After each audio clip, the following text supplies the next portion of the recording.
I think the development of full artificial intelligence could spell the end of the human race. It's a flying object, and we don't know what it is. I would hope somebody is checking it out. It was a rocket or whatever, but incredibly fast, opposite direction. It was too fast to be an airplane. I'm glad the Pentagon is looking at this, because if it poses a threat, I want them on top of it. Well, the craft generates its own gravitational field. You said there's lights in the sky? The internet has become the command center for criminals and terrorists. 911, what's your emergency? I need help, please help me! Aliens won't let it happen. You know, that's what we're instructed to say. Roswell, Area 51. Alien kept deep under the ground.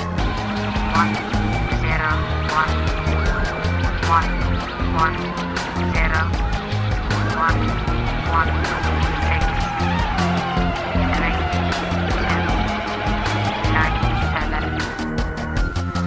Media doesn't have your best interest in mind. The government is self-serving. You're here for a reason.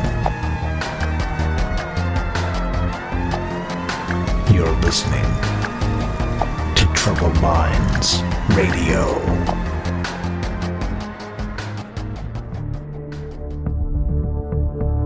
Broadcasting live from a secret bunker just off the extraterrestrial highway. Somewhere in the desert sands outside of Las Vegas. From somewhere in space-time, loosely labeled Generation X on planet Earth.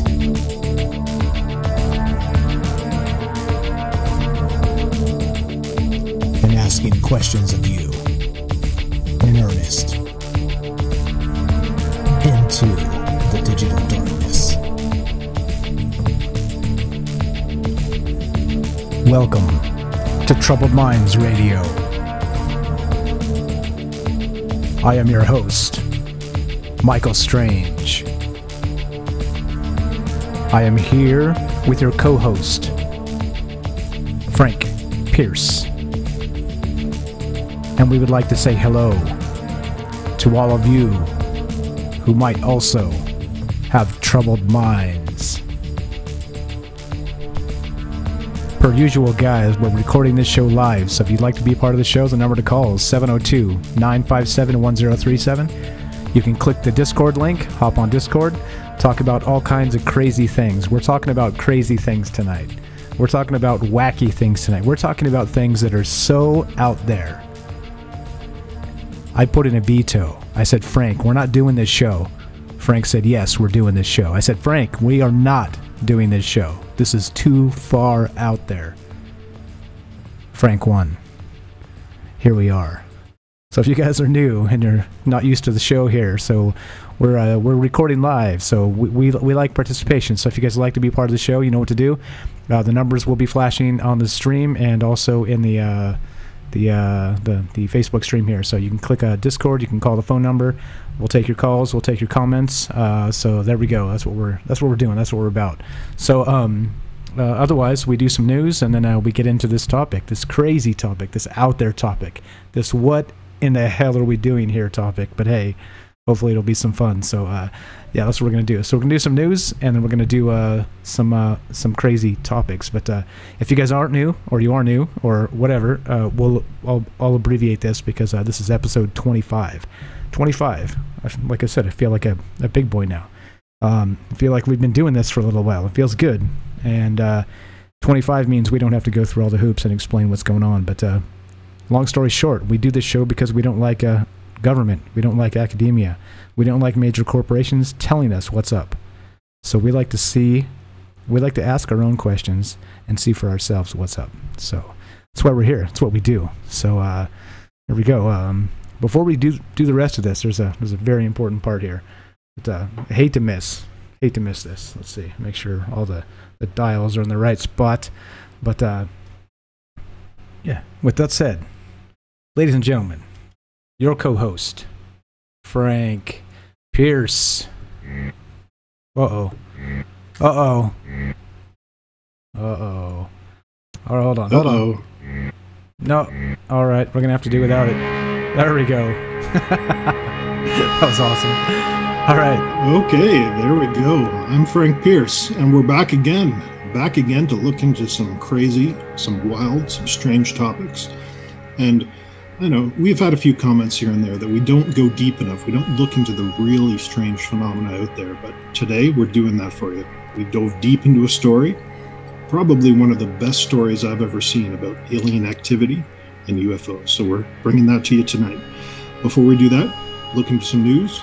And that's actually how I stumbled across the story in the first place, is by looking into the news and asking additional questions. You know, you'll read a blurb here or there and you'll see a few details, not much, but you dive deeper into that topic and it can open up a rabbit hole that leads you to places you would never expect. So that's what we have for you tonight. But let's get into it. That's our show. We ask questions. We try to take questions from the audience. So call in, leave a comment. It's always helpful. We've learned so much from the audience. Strange creatures on Mars clearing off the rover is one thing that comes to mind for me, but yeah, that's what we do. So we're about learning here. We're about participating and contribution. So let's get into it. Let's get into some news. All right, let's do that. But before we do that, let's say what's up to the people that showed up. What's up, Fred, Russell, Todd, John, Random, Tim, and Ernie. Thanks for showing up, guys. We appreciate it. Per usual, we're taking comments. We prefer calls if you want to jump on Discord or call us, 702-957-1037. But in the meantime, while we're waiting for you guys to call in, we're going to do some news. Do some news. All right, what do we got there, Frank? Tell me something good. Yeah, let's open this one, because I thought this was a good news article for the first time ever. Can humans survive on Mars? So scientists fear radiation threatens NASA Mars missions. So for quite a long time now, we've heard about these Van Allen belts and the radiation in space and how much of a danger it is to these astronauts. But if you go looking deeper into this story, I think you'll find there's not a lot of information out there. People just don't know. So they sent those astronauts to the moon. If they did, that depends on your opinion. But they sent those astronauts to the moon, not knowing how much radiation they would be exposed to. And here we are planning trips around the moon, planning trips to Mars with Elon Musk and so on. And we really don't know how much radiation these astronauts will be exposed to. So this article goes into it and actually digs into it and looks for some details on these things. And still, the details are quite sparse. We really don't know how much radiation is out there in space, and we don't know if it varies. Like if the sun has an eruption, will the radiation in space increase or decrease? We don't know the answer. So they talk about this, and they talk about designing these things and designing protocols to deal with this radiation. So they say that astronauts will expect to have 60%. Oh my goodness, I just heard something outside. It's too late at night. I'm creeping myself out. I don't know if you heard that, but it sounded quite terrifying. Anyway, astronauts expect to receive 60% of their lifetime allotment of radiation just on a one-way trip to Mars. But again, they don't know if it'll increase or decrease or what's the deal. So kind of in conjunction with the story, we're actually seeing now new stories where, and development of technologies where they're going to launch satellites into space, both in near Earth orbit and further out past these Van Allen belts to measure the radiation. So satellites that are capable of measuring this amount of radiation. So it seems like we're finally going to get an answer to this question of, what the heck is that? Oh my goodness. We're finally going to get an answer to this question of what's happening out there, how much radiation there is. And I think that's a good thing, because we're finally moving forward and answering some of these questions. What do you think about this? I think this is, I don't know. This seems like it should be from the 1950s. Isn't this what we were talking about in 1950? I just, yeah.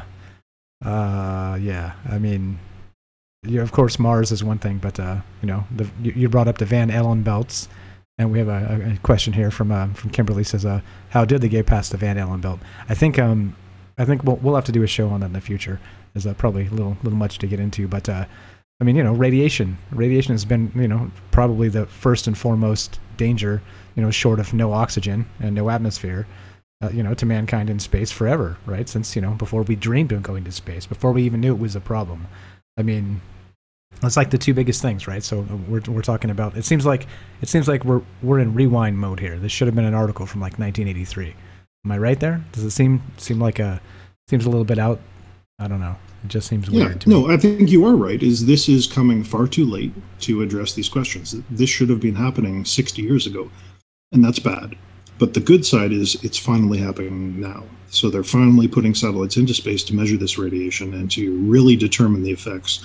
I think at the end of the day, they were just ignorant of this kind of stuff way back then. Like, we had just come off probably 20, 30 years post nuclear bombs being used. We really didn't have the good understanding of radiation that we do today. So you're right, it should have come quite some time ago, but I think they're finally getting around to addressing it and learning about it, which is, to me, that's forward progress. That's a good thing. Okay, that's a good thing. I'm with you. It just seems like it should have been a long time ago. But okay, yeah, radiation is a problem. Right, got it. Copy that. Let's fix it. Let's find a way around it. All right, a couple more shout-outs here. Where was I? Ernie, Kelly, Kimberly, who else? I got Tim, I think. Okay, we're all caught up. Kelly says, okay, I have an issue with these Van Allen belts because maybe they didn't want other countries going to the moon. So you make up these belts if we ever went to the moon. Yeah, maybe. Maybe, I don't know. That's a good theory. You know, we put them all out there. We talk about all of them. If you don't look at all the angles, then you aren't doing your job. So, yeah, you know, it could be propaganda. I've never been to space. Have you been to space, Frank? Not that I know of. Yeah, okay. But that's a good point. That's a really good point, actually, is that maybe you're right. They keep some of this stuff kind of behind the belt. So they don't want other countries knowing. They don't want China to know what's going to happen, because if they share the information, maybe China will take it and not return a contribution. So it is kind of like a country-by-country space race where they're hiding this stuff for themselves. And as a result, they don't tell the public about it. But who knows? Who knows? Yeah, who knows? And then Tim says Mars should have a electromagnetic field that keeps radiation away, right? I'm not sure. I think that if they do, it's so minor that it's ineffective.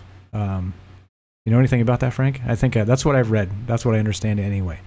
Like an actual... Yeah, so I think we have this great field on Earth, this great magnetic field, because the core is active. Like all this molten metal in the core circulating is generating the field. But I believe, and I could be incorrect, that the core on Mars is much less active, if not solid. So I think they do have some kind of magnetic field that kind of shunts the radiation off to the sides and doesn't let it impact the planet. But I think it's a lot less active than what we have here on Earth. Right. Okay. That's what I understand as well. Okay. So awesome. Let's keep on trucking. Got another one here. If you guys remember, a while back we talked about. You guys remember Dianne Feinstein, the senator from California? You guys remember that? How she had a Chinese spy as her personal driver for 20 years. You remember that story, Frank? Yep. Okay. And so all the news recently about this senile woman, let's say. Well, we'll try to stay political. Well, I think saying she's senile when she might be senile isn't really being political. Just calling a spade a spade. But okay, anyway, so I thought it interesting. This was a couple weeks ago that we actually talked about this on the show, and this popped up on my feed. You know, it's like the propaganda comes. It's like, okay, well, how do we take care of this? How do we figure this out? How do we put out this fire? So this information was actually put out by the Democratic Party of California because they did not endorse Dianne Feinstein. So they leaked on their own party member, okay? So they want her out. And so, you know, they kept this a secret for 5 years. So the story goes, Dianne Feinstein's personal driver was for 20 years was a Chinese informer spy. So then they leaked this some 5 years ago. Or no, it came out 5 years ago.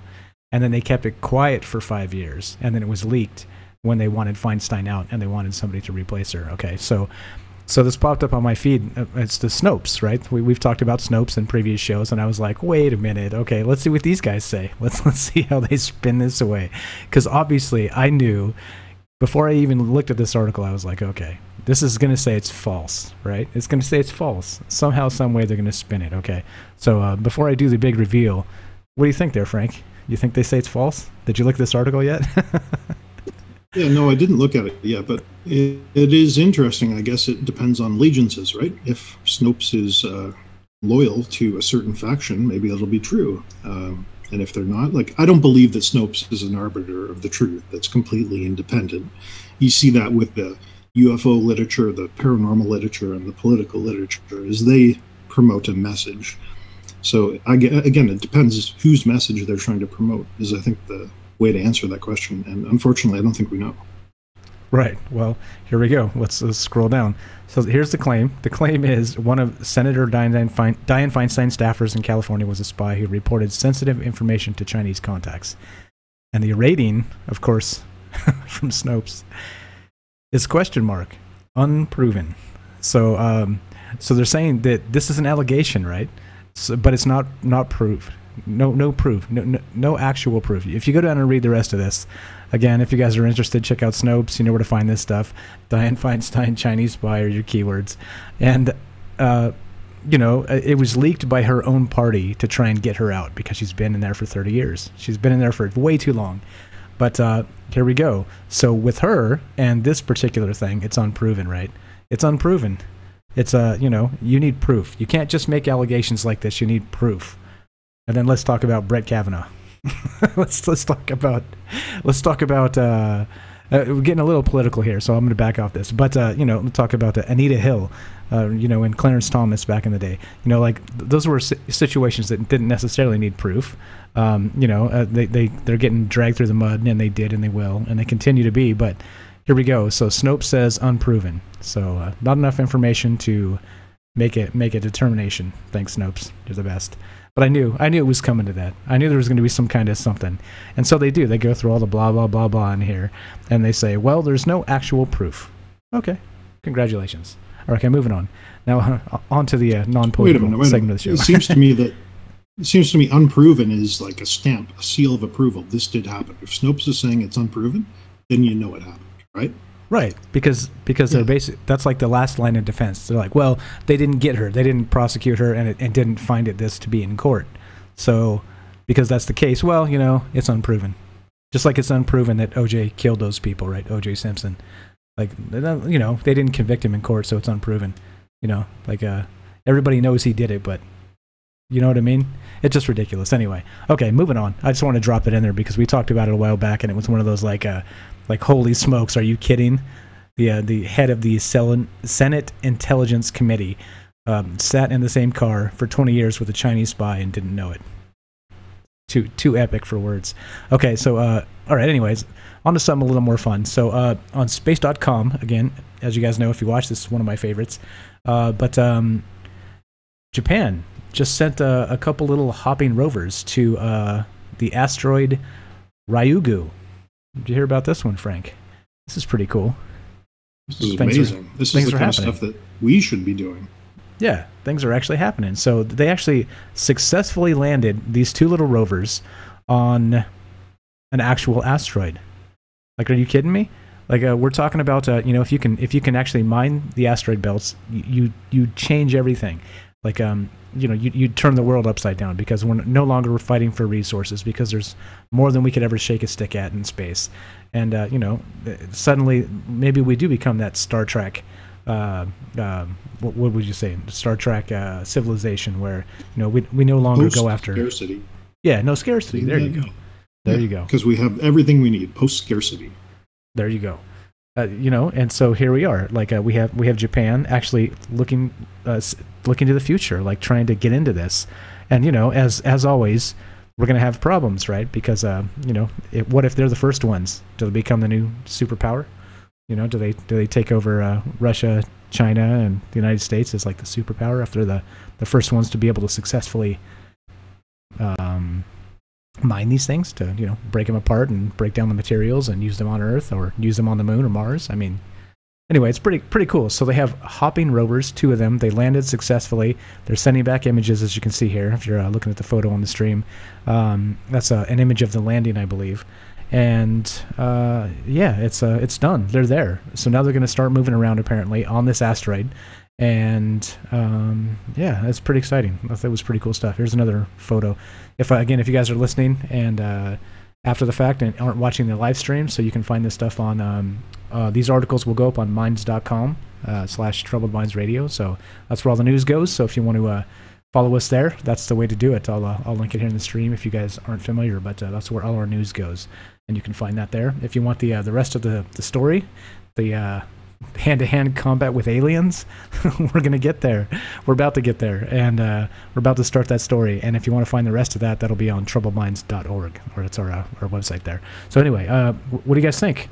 We're talking about landing rovers on asteroids. We're like, this thing's a moving target.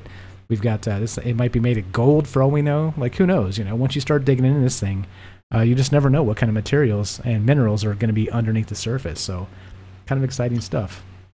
Yeah, just another point about that. It is interesting to think that if they can land these rovers there, well, then maybe they can land an automated rocket of some kind there and attach itself to it, and then maneuver this thing from way out in the middle of nowhere into an orbit around Earth. And then all of a sudden, which was before, well, now it's in space around us, and we can just hop up, mine it, bring everything down, So it's definitely possible to do these kind of things. They've just proven it. So take what they did with this tiny little rover and make a bigger rover that can maneuver this asteroid in some way, and Bob's your uncle, you're rich.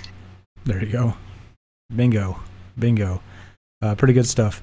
All right, so what else we got? I got this other one. I'm going to spin through this real fast because we got a lot to get to. But this is reported by QZ.com, and the headline here is Galileo's newly discovered letter shows his clever attempt to outsmart the Catholic Church. So as most are aware, Galileo, one of the actual godfathers of astronomy, telescoping and the whole deal. And he built his own telescope and was verifying some information that was reported before his life. It was turning out to be true that there were other planets. They were circular and spherical, and he had proof. Well, apparently a letter got intercepted from himself to his friend, and he later rewrote the letter and tried to have it switched in the religious archives so that it seemed a little bit less scathing against the Catholic Church. So it's like an old school spy story here with Galileo and rewriting the letter and then swapping it out with the original to make it so he could, if he ever went to trial, he could say, "Hey, no, I didn't say that. Look at the letter. Go to the evidence." But anyway, I thought it was a pretty cool story. QZ.com, again, if you want to see the article, it'll be on minds.com/troublemindsradio. I'll link that in a sec here. What else? You got anything else there, Frank? Or are we going to jump just into this? A quick update on the Sunspot Observatory. So the last time we heard, well, let's go through the whole story real quick. They evacuated it. They brought in helicopters. They, brought in federal agents. They tore down the whole place. No one could get in there for, I think it was a couple of weeks.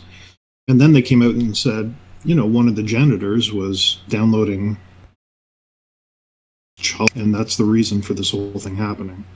And, again, we don't want to make light of that if it's true, but there were no charges filed. So this guy's still free. No one's charged him. No one's proven it. So this story they've given us hasn't been proven.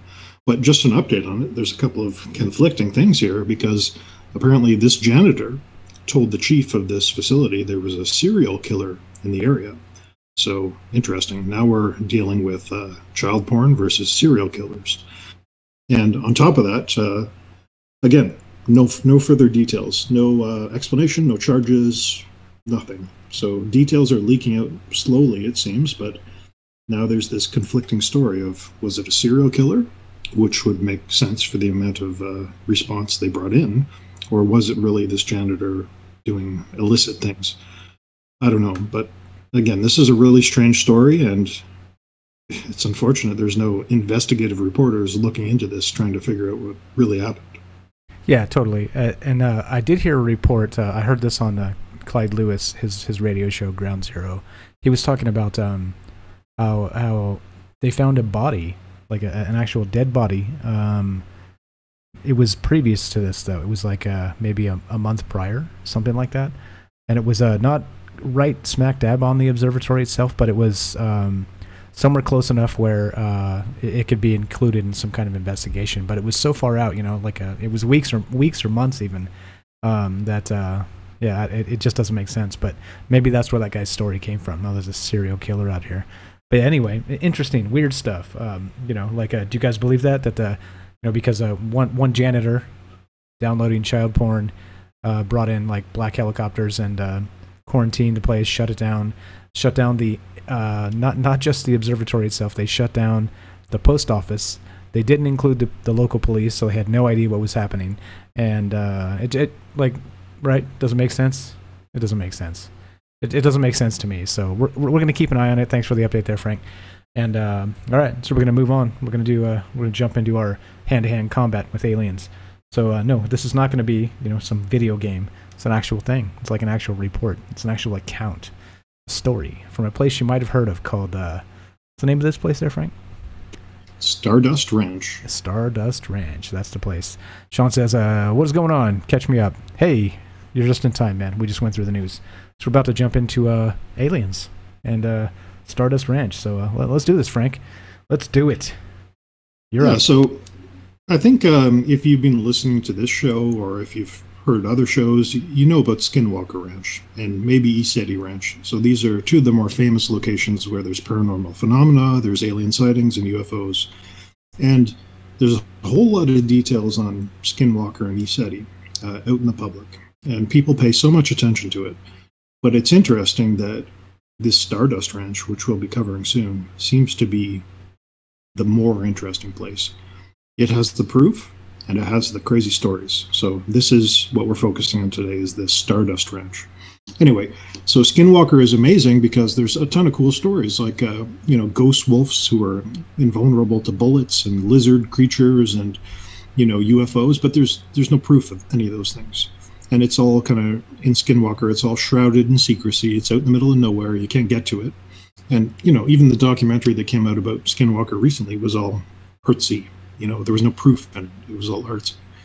And ECETI, on the other hand, is, there's minimal kind of creepy, amazing stories, but there's tons of videos. So it's kind of a contrast between the two. Skinwalker has amazing stories, no proof. And the ECETI has, some interesting stories and a lot of proof. So this third ranch, though, Stardust Ranch, that's where the real story goes. That's where the crazy stuff happens. And there's proof to back it up. So that's what we're getting into today. Just before we start, had you ever heard of this Stardust before we started looking into it?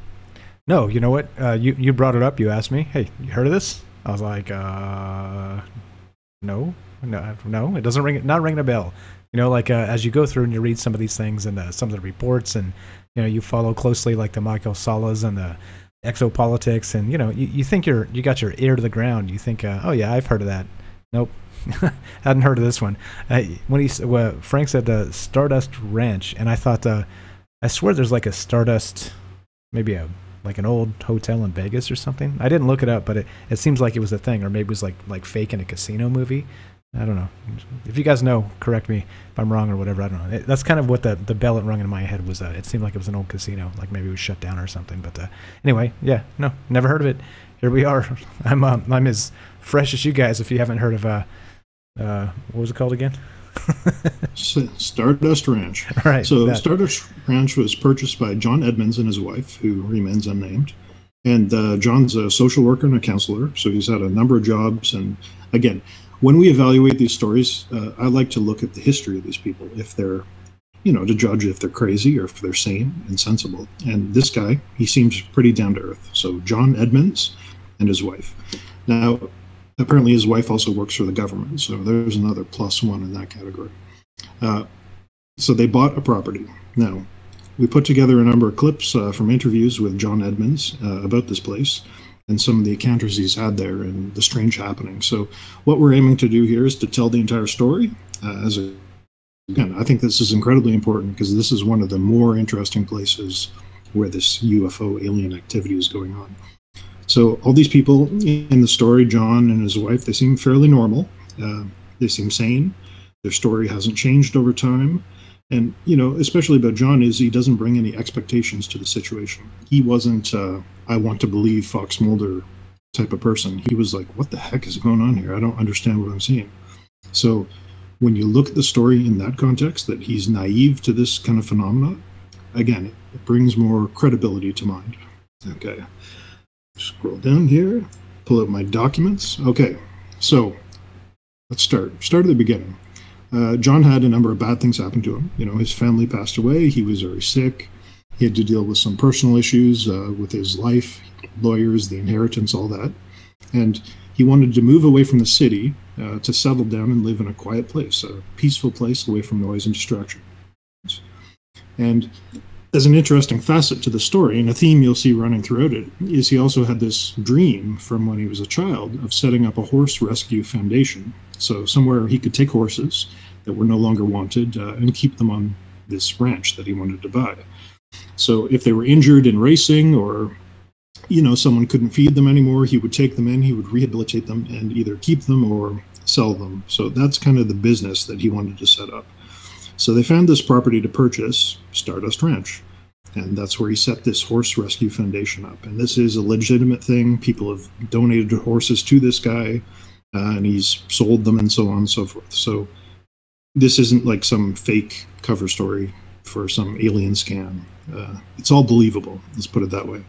But let's hear, so again, we have clips. Let's hear John talk about finding this property and it being suspiciously cheap compared to similar properties in the area. So play Buying the Ranch clip and we'll talk about it. Yeah. My wife is from Sun Prairie, Wisconsin, and the one promise that she made to herself when she left Sun Prairie was, I will never, ever, ever marry a farmer. So here I am. And when we got married, one of the first things she asked me was, well, John, what do you want to do in the future? I want to buy a farm. And, I told her I want to write books. I want to be, somebody who's working in media. I love radio. I've worked in radio. I love TV, And then all this crap happened. And the first thing that I could think of was to go buy a farm out in the desert. And we looked everywhere for like 2 years after my parents passed and we settled everything. And we just couldn't find any place that we could afford because it was so ridiculously expensive. And then one day this guy calls me up and he says, hey, you know what? I think I got a place you might like. It looks just like, some of the richer areas around the Phoenix area, but it's not that expensive. So you get all the views, you get the serenity, you get the old Phoenix, the old Arizona that you like, but you don't have to pay $1 million for it. Okay, not $1 million is good. That's a good start for me. Yeah, I got a so map. Pretty normal so far, right? Right. Yeah, pretty normal. So this place is in Arizona. He buys it so he can keep his horses there and rehabilitate them. And his wife still has a reasonable commute to work. I think we have a photo of this place if you can pull it up. Yep. So in the middle of Arizona, nowhere, big dusty desert with some minimal plants. Anyway, they didn't have a bunch of money, so this place was cheap, and they purchased it. And he set this horse rescue place up. Now, this is the start of a wild and crazy ride. It seems pretty mundane now. Horse rescue, how can that get interesting? But this is probably, not to oversell it, but probably the most incredible story I've ever heard. And it has proof, again, physical evidence, videos, photographs, and witnesses claiming similar sightings. Okay, so let's get into this. So it starts out pretty mundane, buying a horse ranch to, keep injured horses at, and then it gets completely crazy. So first day they move in, something strange happens. John moves in, and he's having an issue with the previous owners. They've left some of their stuff nearby. So again, I looked at a number of this guy's interviews so we can kind of put together a coherent story as we went along, and playing some of the clips in his words I think helps to tell the story better. So let's play the first day moving in clip. The day that we actually moved from Glendale out to this ranch, when we got here, the people that we bought the ranch from had not moved. And we were like, wait a minute, I paid cash for this place. You guys can't be here. And I called the real estate agent, and I'm like, what the heck is going on? And he says, I don't know, let me get in touch with these people. Well, he drives out, and he finds these people, and he asks them what's going on. And for some reason, they had either decided that it was the wrong day, and they hadn't decided to move yet, or some kind of weirdness. But when we showed up, like 6 hours later, because he told us, go to a movie, go eat, do whatever, I'll have them out of here by the time you get back. When we got back, every single thing that they owned, from furniture to personal items to you name it, was in the pool, and the pool was full of water. Yeah, we don't know. We don't know what happened. All we know is that when we went to move our stuff in, All their stuff was sitting like 6 feet stacked up in a diving pool all the way out of the water. And it took me like a week to pull all their crap out and set it out in the front of the property so that they could pick it up or somebody else could pick it up. And to this day, I don't know what happened. And didn't they say that you moved their stuff into the pool? Yeah, they tried to say that, and I was like, that's not possible. We were at movies, double features, we were eating, blah, blah, blah. We had proof. Okay. In the pool. It's Arizona. It's hot. In the pool. Yeah, okay. So you're probably saying, okay, well, this story isn't very entertaining, but not yet. Bear with it. Bear with it for a couple more clips, and I think we'll get into it. Okay. Yeah, but so the owners had left all this stuff. It seems like they weren't inhabiting the property. They were kind of just holding on to the real estates, and they didn't really want to go onto the property, is the theme that I got from this, because strange stuff was happening there. And all this stuff, all the possessions in the house being moved into the pool, seemingly mysteriously, over the course of 6 hours is pretty creepy. And the owners claim they didn't do it. These new owners, John Edmonds and his wife, they weren't there to do it. So how did this stuff get into the pool? Okay, so pretty strange, but it gets weirder. And this is a theme. It starts out pretty tame, then it goes kind of crazy. So let's get to it. So now, he'd been there for his family with a couple of days. They moved all this stuff out to the front so someone could pick it up. And then suddenly, someone appears at his front gate. And he's pretty unsure of the situation with the previous owners, if he had been letting anyone stay on the property. So this guy appears at the front gate, and he goes out to talk to him. So let's play the Machete Man clip. And this guy comes up the front driveway. And our driveway is long. I mean, it's like, I don't know, a couple, 200-300 feet. And he comes walking up. He's got his shirt off. He's wearing these, like, ripped-up cutoffs. And he's got this machete. And he's just kind of swinging it back and forth.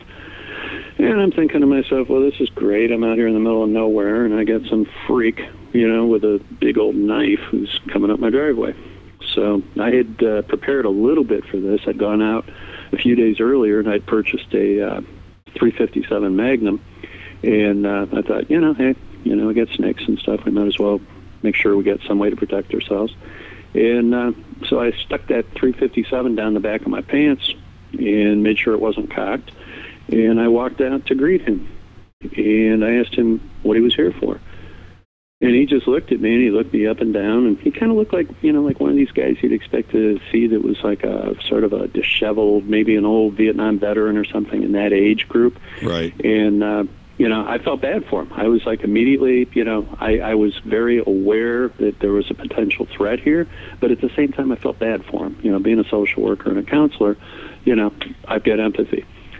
And so the thing about it is that he told me, he says, well, I live here. And I said, wait a minute, buddy. I just moved in here. I bought the place. I own it. Who are you? And he told me his name. And I said, well, where do you stay out here? And he says, you see that building back there? And I said, yeah. And he goes, that's my house. And I told him, I said, well, we got a problem because, honestly, I don't want you here. I'm here with my wife, and, we're going to do our own thing, and, we don't need you. And he just looked at me, and he started shaking his head, and he got this really kind of quizzical smile on his face. And he just looked at me, and he says, you know what I really do here? And I said, what? And he goes, I make sure the monsters can't hurt anybody. So now I'm thinking, okay, this guy's tripping. Right. This guy's, too much sun, too much alcohol, too much something. Right. And I looked at him, and I said, well, you know what, man? I'm very good at killing monsters and fighting monsters. I just don't need that job description right now. And I said, I need you to pack up your stuff, whatever you got, and hit the bricks. And he just looked at me. He goes, I don't have anything in there. I'm just going to, take off. But he says, you're going to be sorry. You're going to wish for the day that you had me here to protect you. And I'll tell you what, those words rang in my head for the last 19 years, because you know what? He was not making it up. He was for real. Okay, so this guy shows up.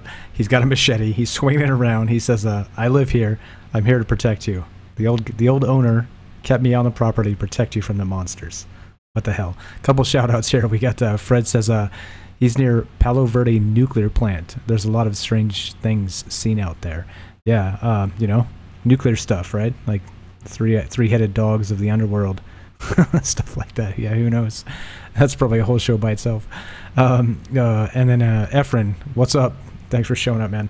And then there we go. What do you think, Frank? Machete Man. Pretty creepy, right? Pretty bizarre. That's creepy. It could have been a homeless person squatting on the property, or it could have been the previous owners just letting someone stay there. Or maybe this guy's crazy, who knows? But then he starts talking about monsters, and he protects the owners from the monsters. And he has a machete with him, too, so he's equipped. He's equipped for this. He's ready to go. And I think we'll hear a little later why the machete or a bladed weapon of some kind is the weapon of choice for fighting these monsters or the aliens. You can't use guns in the house because the house is made of brick. The bullets bounce all over the place, ricochet. So he's prepared. He's ready to go. And again, I just want to reiterate here that listening to this guy talk, he seems like a fairly down-to-earth, reasonable person. I kind of want to stress that. He doesn't seem out there. He doesn't seem crazy. And the way he seems to tell the story, it's what you and I would do. Like, what would you do if a machete-wielding man showed up to a property you had just purchased and said to you, I'm here to hunt the monsters? What would you do in that situation? Well, I'd probably tell him I appreciate his help, but I'm sure there's monsters on other properties that probably need handling. So you should probably go handle those. And yes, I would be packing. If a guy with a machete was swinging it around out front and wanted to talk to me, yes, I wouldn't walk up to him and try to shake his hand. That's for sure. It seems like he's a crazy guy. Yeah, so far this is exactly what you and I would do presented with this situation, right? It's not out of the ordinary in any way, except for the teleporting furniture and the machete and the monsters. Anyway, so they're living there for a while now. Stuff is moving around on its own. There's this crazy monster hunter. And then he starts seeing glowing orbs in the sky. So UFOs or something, which he can't really explain. Again, because he's not an alien aficionado. He doesn't know about this stuff. He's just salted the earth fella. So he's out and about caring for his horses and building up the pens and the infrastructure for them. And that's when he sees these things. He starts in the sky, floating around every night.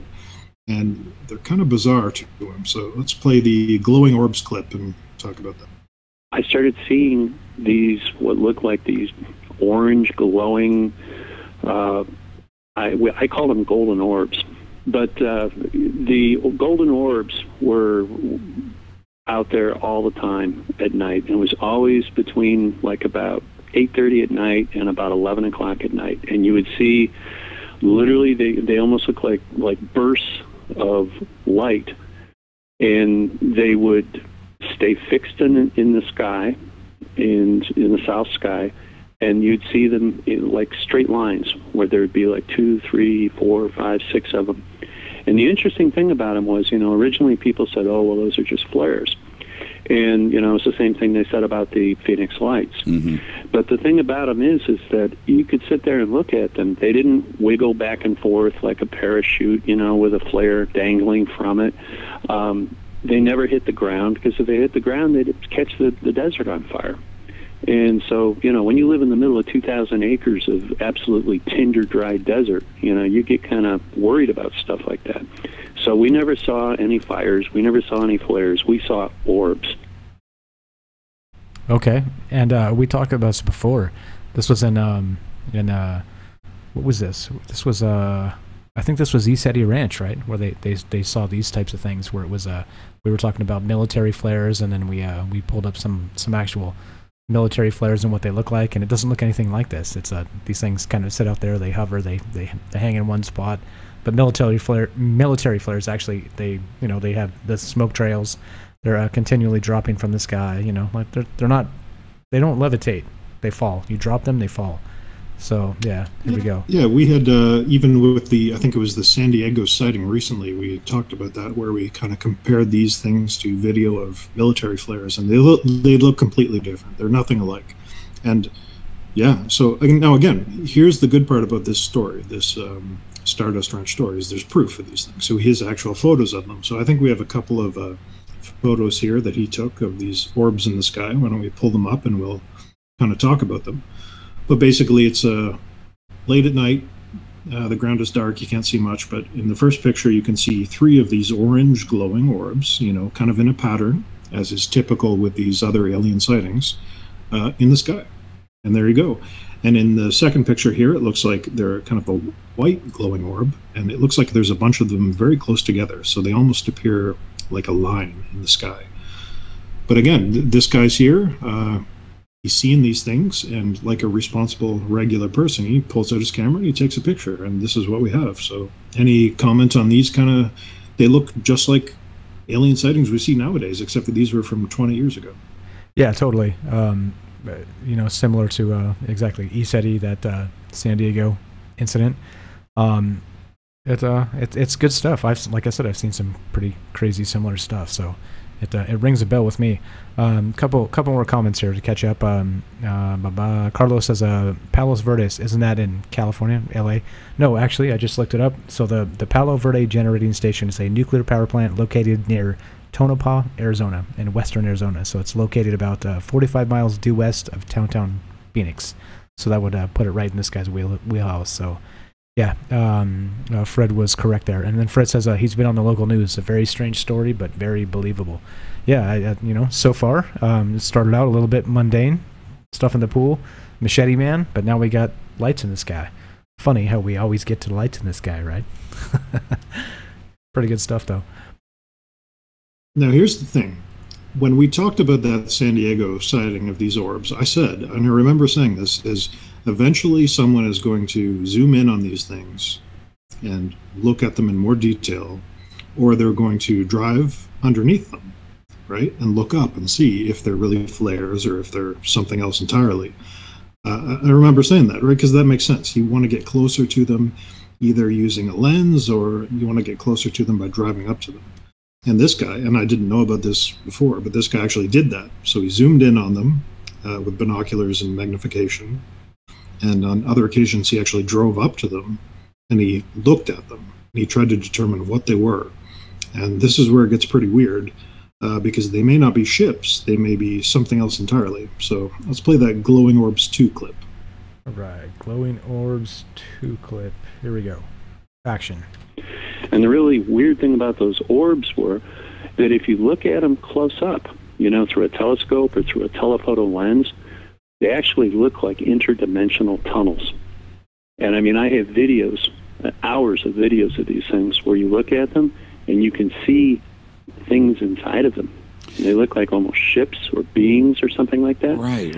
I mean, yeah, they're a trip. I mean, they are really, really, it's like looking at a lava lamp with all the lava stuff inside of it moving around. I'm thinking they're a couple of thousand feet at best. I was looking at them from 17 miles away, okay? And they're still, with a zoom lens on a Sony camera, right, you know, just your typical Sony camera, they're 20 to 30% of the viewfinder. Well, at first I was kind of like, wow, this is pretty cool. You know, here I am, I'm out in the middle of the desert, and I'm checking all this stuff out. And I was thinking it was fortunate. You know, I was thinking, wow, you know, this is kind of like a light show for free. Yeah, right. And, you know, I really didn't have like any ominous bad feelings about it or anything. And, you know, I started getting on the internet and I started reporting it, and people started saying, yeah, those are UFOs. Those are, you know, blah, blah, blah. And I'm thinking to myself, well, okay, you know, but as long as they stay 17 miles away, we don't have an issue here. And so I was completely fine with it at first. And then the next thing I know, we started seeing black triangles. We started seeing flying saucers. We started seeing all sorts of weird creatures. Not every night, but I would say it was happening at least 3 times a week. And it was, you know, and gradually, the more it happened, the more I just got to the point where I was like, yeah, whatever, nothing ever happens, you know. And you know, I'd sit out there in the moonlight and put pipes together for waterers and fill barrels and feed the horses and do everything, and I didn't worry about it. It was not a big deal at first. There you go. Not a big deal at first. A couple shout-outs. We got Carlton. Charles, what's up, guys? Thanks for showing up. Adam wants to know, my question is, why does the government continue to not give us full disclosure? What is the reason behind that, and your thoughts? We'll hit that in a sec. Kelly says there have been UFOs like that in Mexico City that look like worms. And then Carlton says, what if they're independent drones, high-tech military drones? Yep, could be, for sure. And then Jeremy, what's up, Jeremy? Thanks for showing up. Says Mayans worshipped a snake that came out of the sky. Any similarities? I think that would be, who would that be? Teotihuacan, I think, is that who that is? I don't know. Anyway, yeah, and then yep, Jeremy makes a good point. So yeah, more orbs. It's interesting. This guy says that he thinks there's some kind of portals to other dimensions, right? That's kind of similar to Skinwalker a little bit. We talked about that, right? Interesting. Yeah, we heard the same story with Skinwalker, where they saw these flashes of light that were orbs, and they slowly enlarged themselves, and then things would crawl out of them like a tunnel. So there was the story with Skinwalker where there was this creature, a black, I believe it was like a 7-foot tall creature that kind of squirmed its way out of one of these tunnels in the air and then ran off into the bushes. But here, at least, he's got pictures and he's looking these things up. He says he has video. I couldn't track it down. Maybe he hasn't put it on the internet yet. I don't know. Maybe he doesn't have it. He's making it up. Who knows? But at least he's got these pictures, and that lends some credibility to it anyway. I like his attitude, too. It's like, so long as they're 17 miles away, I don't have to worry about it, right? Right. Totally. That's far enough to not care. Sort of. Yeah. So he's got stuff moving around, the furniture. There's this machete man who claims he hunts monsters. Now there's these orbs in the sky. Right? So let's go one more piece of background here. So other people in the area also knew about this. So much like Skinwalker, there was tales and stories about the strange stuff on this ranch for quite some time. So locals knew stuff was going on, and they were actually terrified to go to the area. So let's take a listen to what happened when John tried to get his phone and satellite services set up on the property, and the kind of response he got from the technicians. Well, one of the next things that happened was that I realized that we had no phone service. We had, barely had electric service, and we didn't have any. In those days, you had the big satellites, so I wanted to get my satellite system hooked up, and I just wanted to reconnect to the world without actually having to go and be in it. And so I made all the appropriate phone calls, and I called the phone company, and I said, "Hey, can you get somebody out here to hook up the service?" And they're like, well, yeah, no problem. So the time for the appointment came and it went, and nobody showed up. And I was getting more and more annoyed. So I called him up again, and I said, look, I really need phone service. What's up with this? And he said, well, Mr. Edmonds, we can't get anybody to go out there. And I said, why? It's not that far from the main office in Buckeye. And he said, well, that's not the problem. The problem is nobody wants to go to that property. And I said, what do you mean? And he says, well, we'll get somebody out there, but I can't promise exactly when it'll be. And I thought to myself, oh, God, you moved to the country, and this is what you get. Mm-hmm. And I started just thinking to myself, oh, man, we're only 35 miles away from Phoenix, but you would think that we were, like, on the moon. Right. And so finally, this guy comes out in a truck, gets out to, miss the appointment. He just kind of eventually showed up. And he says, hey, I'm here to fix up your phone service. And he looks like he's shaking. He looks like he's just scared to death. And I looked at him and I said, sir, what's the matter with you? Why are you looking so weird? And he just said, do you know what this place is? And I said, yeah, it's my new ranch. I just bought it. I've been, trying to do this forever, and now I'm here. And he goes, nobody told you. And I said, what do you mean nobody told me? He goes, do you know the history of this place? And I said, no, what difference does it make? I'm here now. And he told me this long tale about all the different things that have been going on. He got the phone service hooked up, and he told me, he says, I'd appreciate it if you'd never call me again. Well, that's one way you don't keep customers. Crazy. Adam says the black triangles are from the United States military experimental craft. Okay,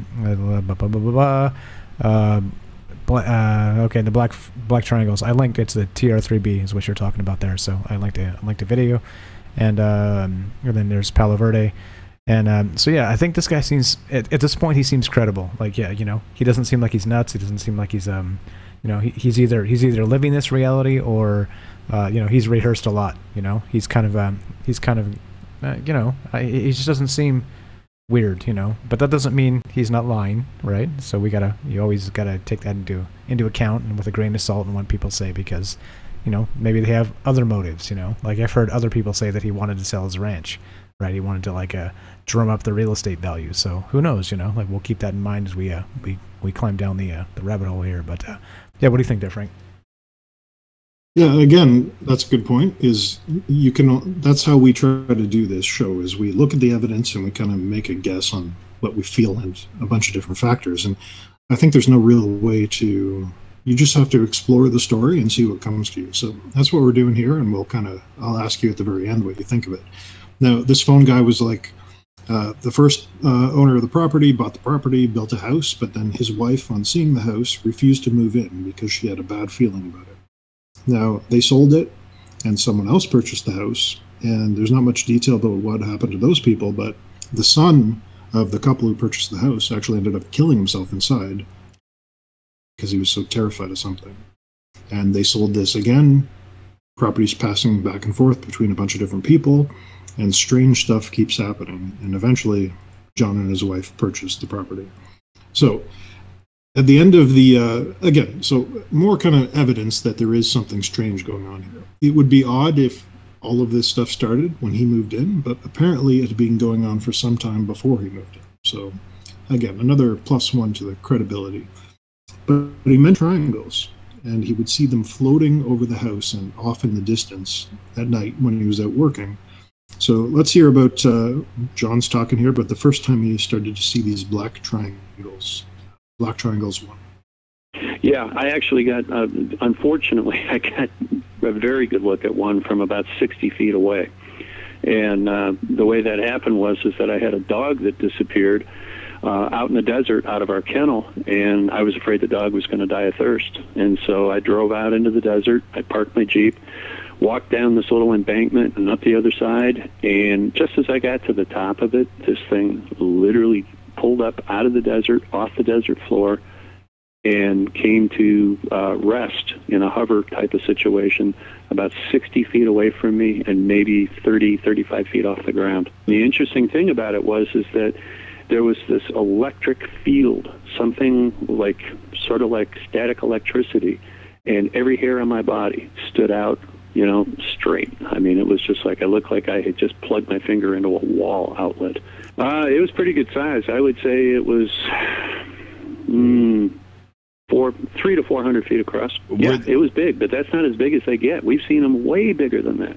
And we have seen ships out here that make the, like the Arizona Cardinals Stadium look small. It made no sound at all, but I could feel, you know how like when you turn up the bass, you can feel that low frequency thump in your chest? Yes. That's how I felt all over my body.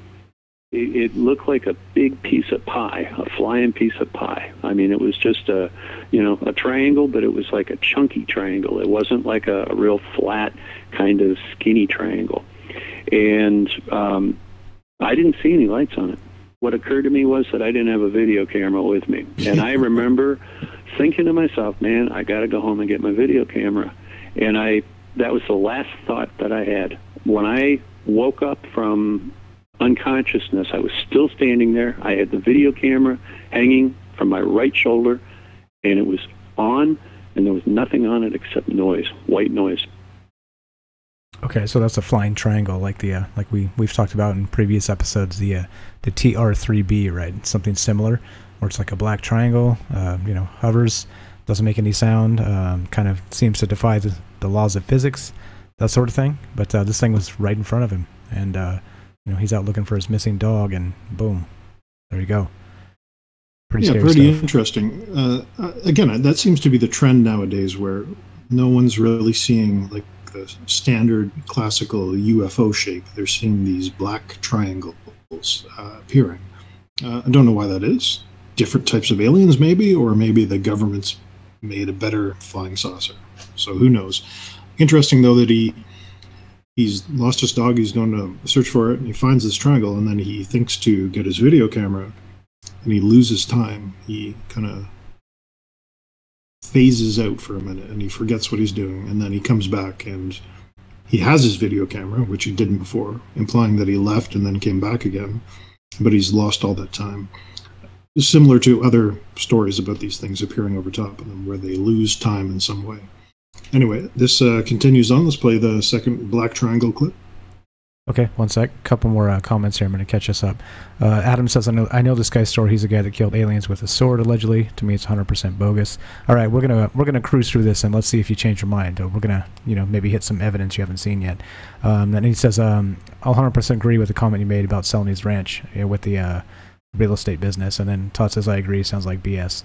Zika says, I don't know whether to believe or not to believe. Well, stay tuned. Stay tuned. We got more we're gonna go through. So that's why we do this, right? So it's kind of it's not just a what would you say? Verifying this guy's claims. We try and go through them. We try and ask those types of questions. Is this legitimate? Is this something that we should believe in? Is this guy really a victim of some kind of interstellar conspiracy? Like, what are the things that could be possible here? Is it some kind of UFO hotspot? Is it ultra dimensional and they don't even see him, they don't bother him, and he's bothered by them? Like, who knows? There's so many options here that you could with an open mind, you can actually bring to the forefront. But that's why we go through the evidence, and we got a bunch more. So we're gonna get to that. And then so Adam says, I'm grateful you're doing this channel. Thank you. We appreciate that. And then United States government has the black triangles. Yep, TR3B. Look them up. Dave says hi. What's up, Dave? Thanks for showing up. And we are caught up. Thank you. All right, here we go. Black triangles. Black triangles. Number 2. Action. You had like 2 hours later. Missing time experience. Yes, big time. Or missing memory, I should say, too, as well, because you had the... Yeah, because the Jeep wasn't in the same place when I went back to the Jeep the second time. What happened to your dog, by the way? She came home. Right, okay. Pit bull. Pit bulls, they just kind of go out and they own everything that they see, so they just go out and have fun. And nothing on the video camera? Nothing at all. But I tell you what, for at least 3 or 4 days after that, I was sick as a dog. I mean, I had green crap coming out of me that I don't even want to try to mention on the air. Right.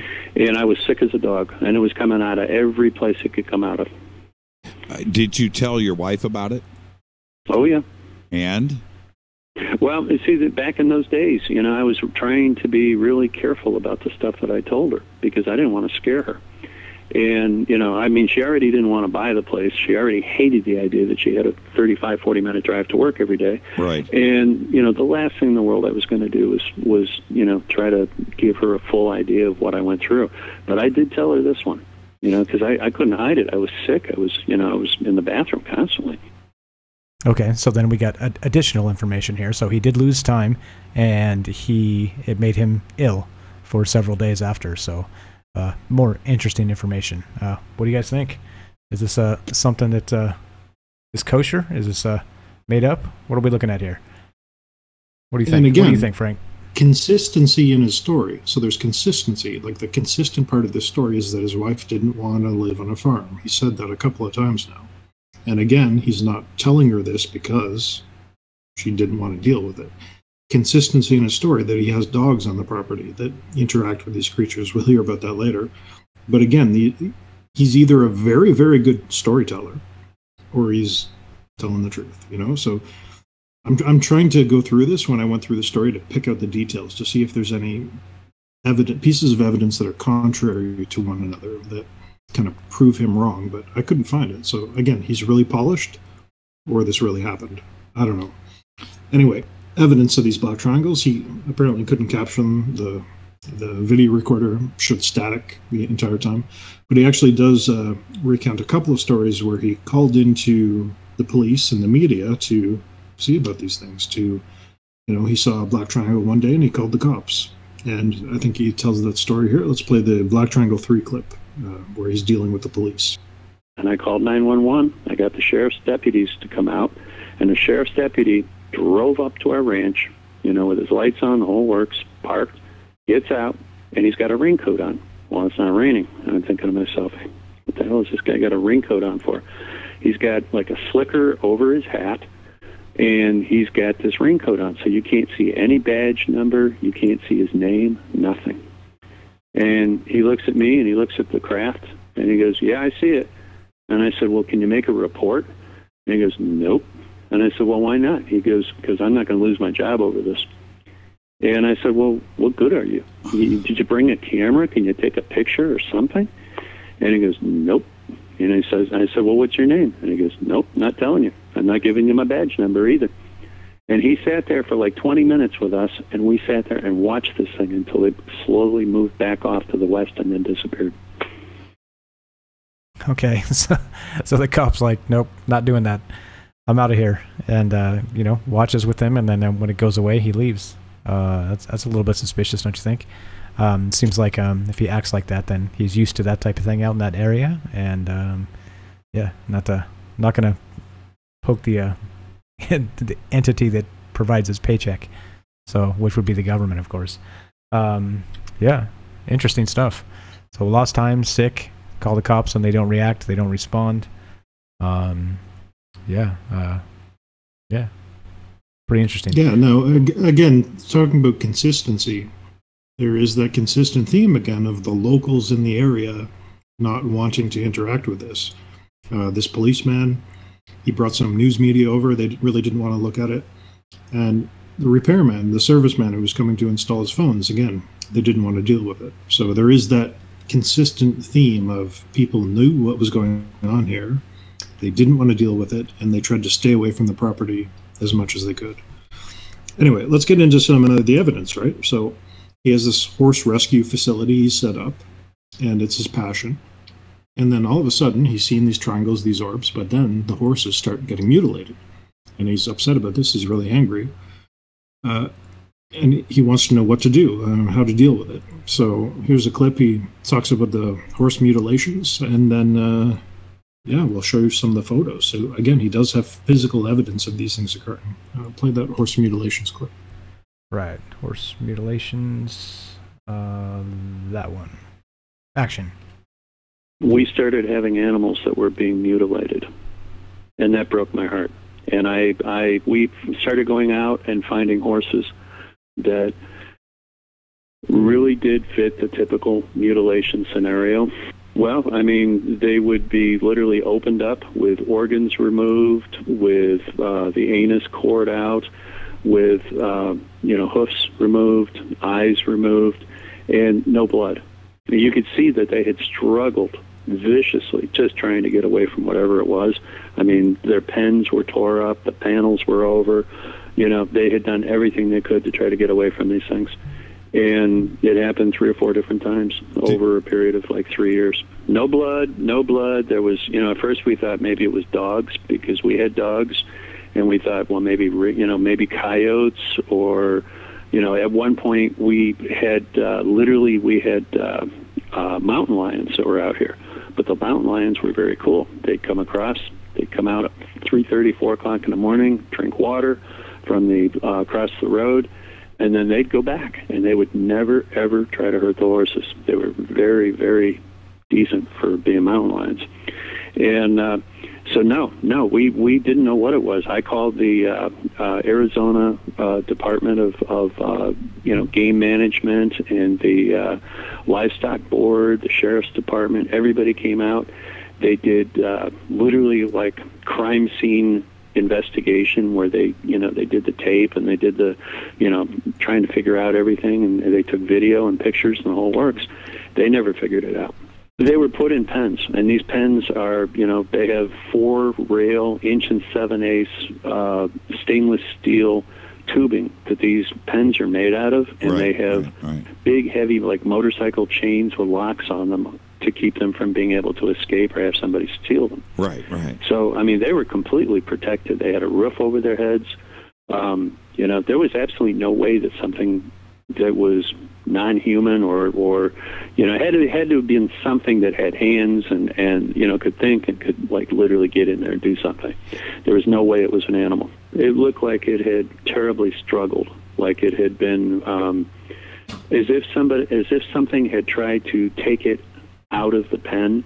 I mean, literally we found legs and feet that were entwined in the actual bars of the pens themselves. Wow. Like it had, I mean, it just, these are 12-foot steel panels that weigh 150 pounds apiece, and they're bolted together, and then they're bolted into the ground.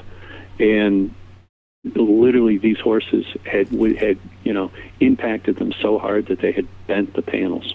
I was absolutely horrified. I mean, I worked so hard to be able to make this situation happen, from saving money as a kid to, the dream. I thought the dream was coming true. And I thought, man, here I am. I've got this finally nailed down. My life is turning around. It's good. And all of a sudden this stuff starts happening.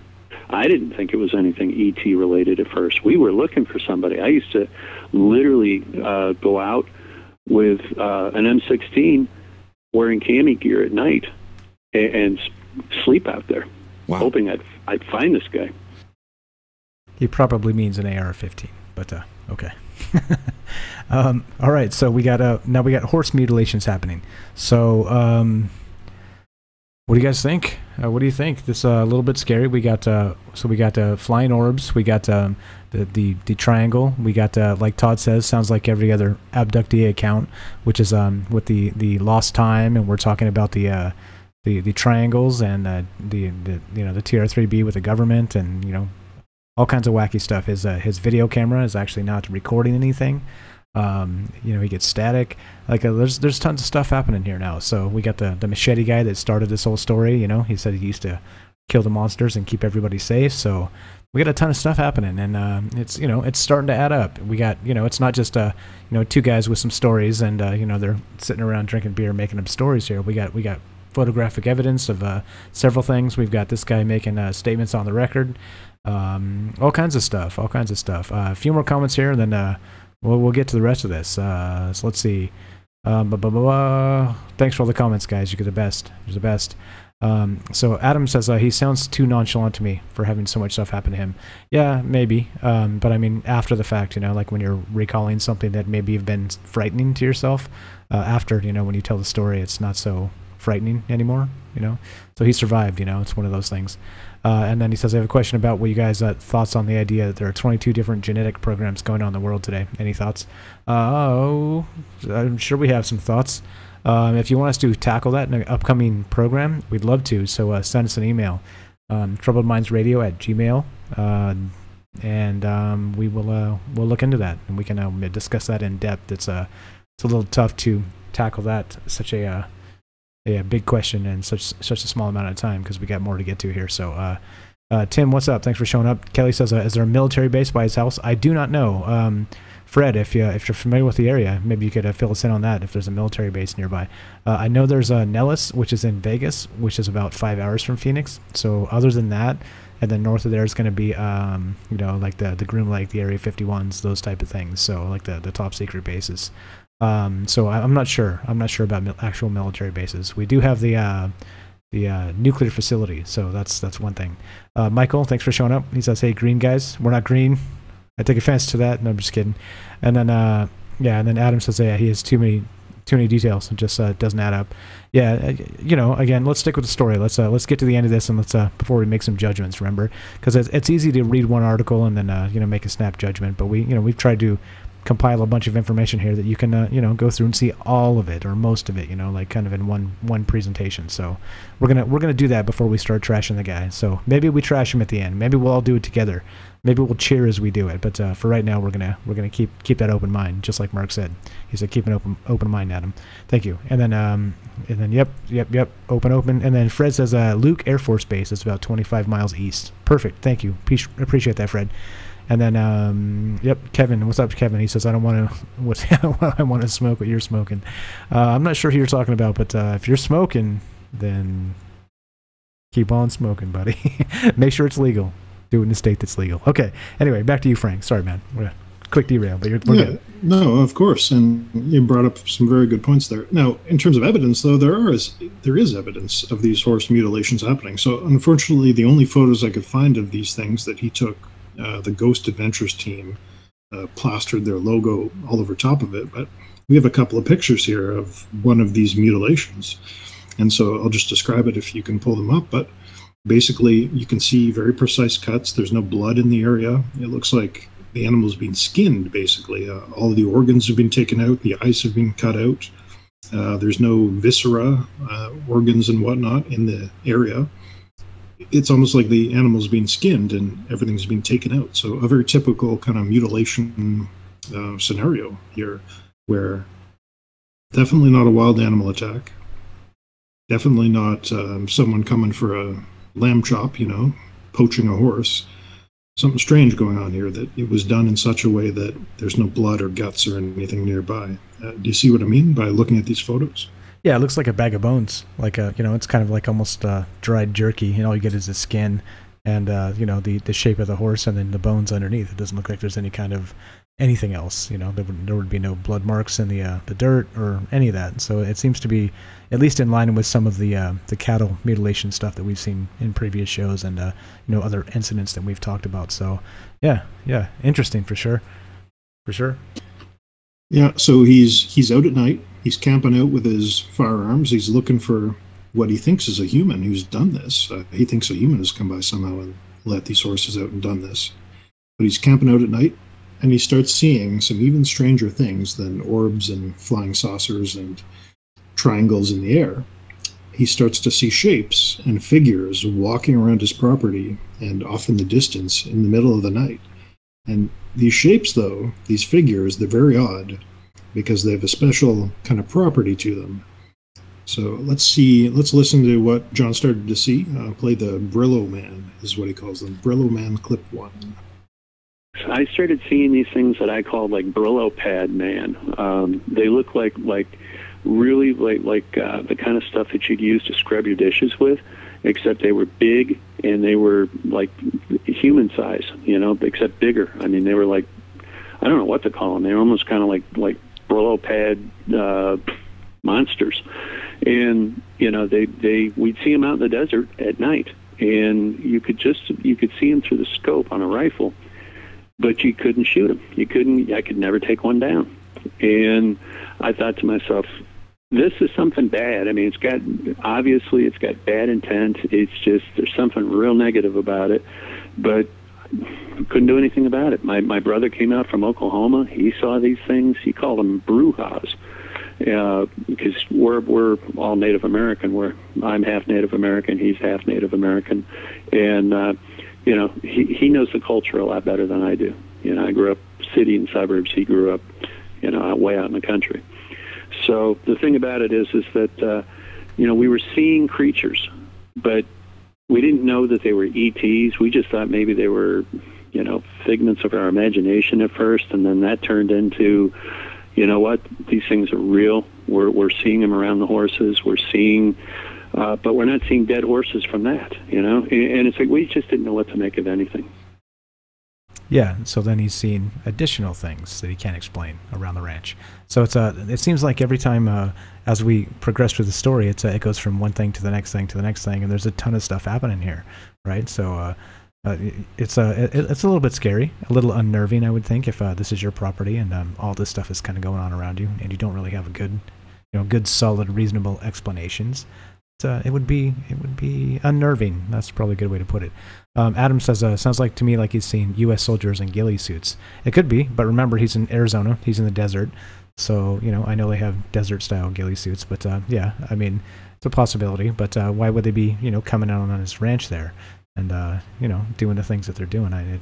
That there doesn't make sense to me, but who knows?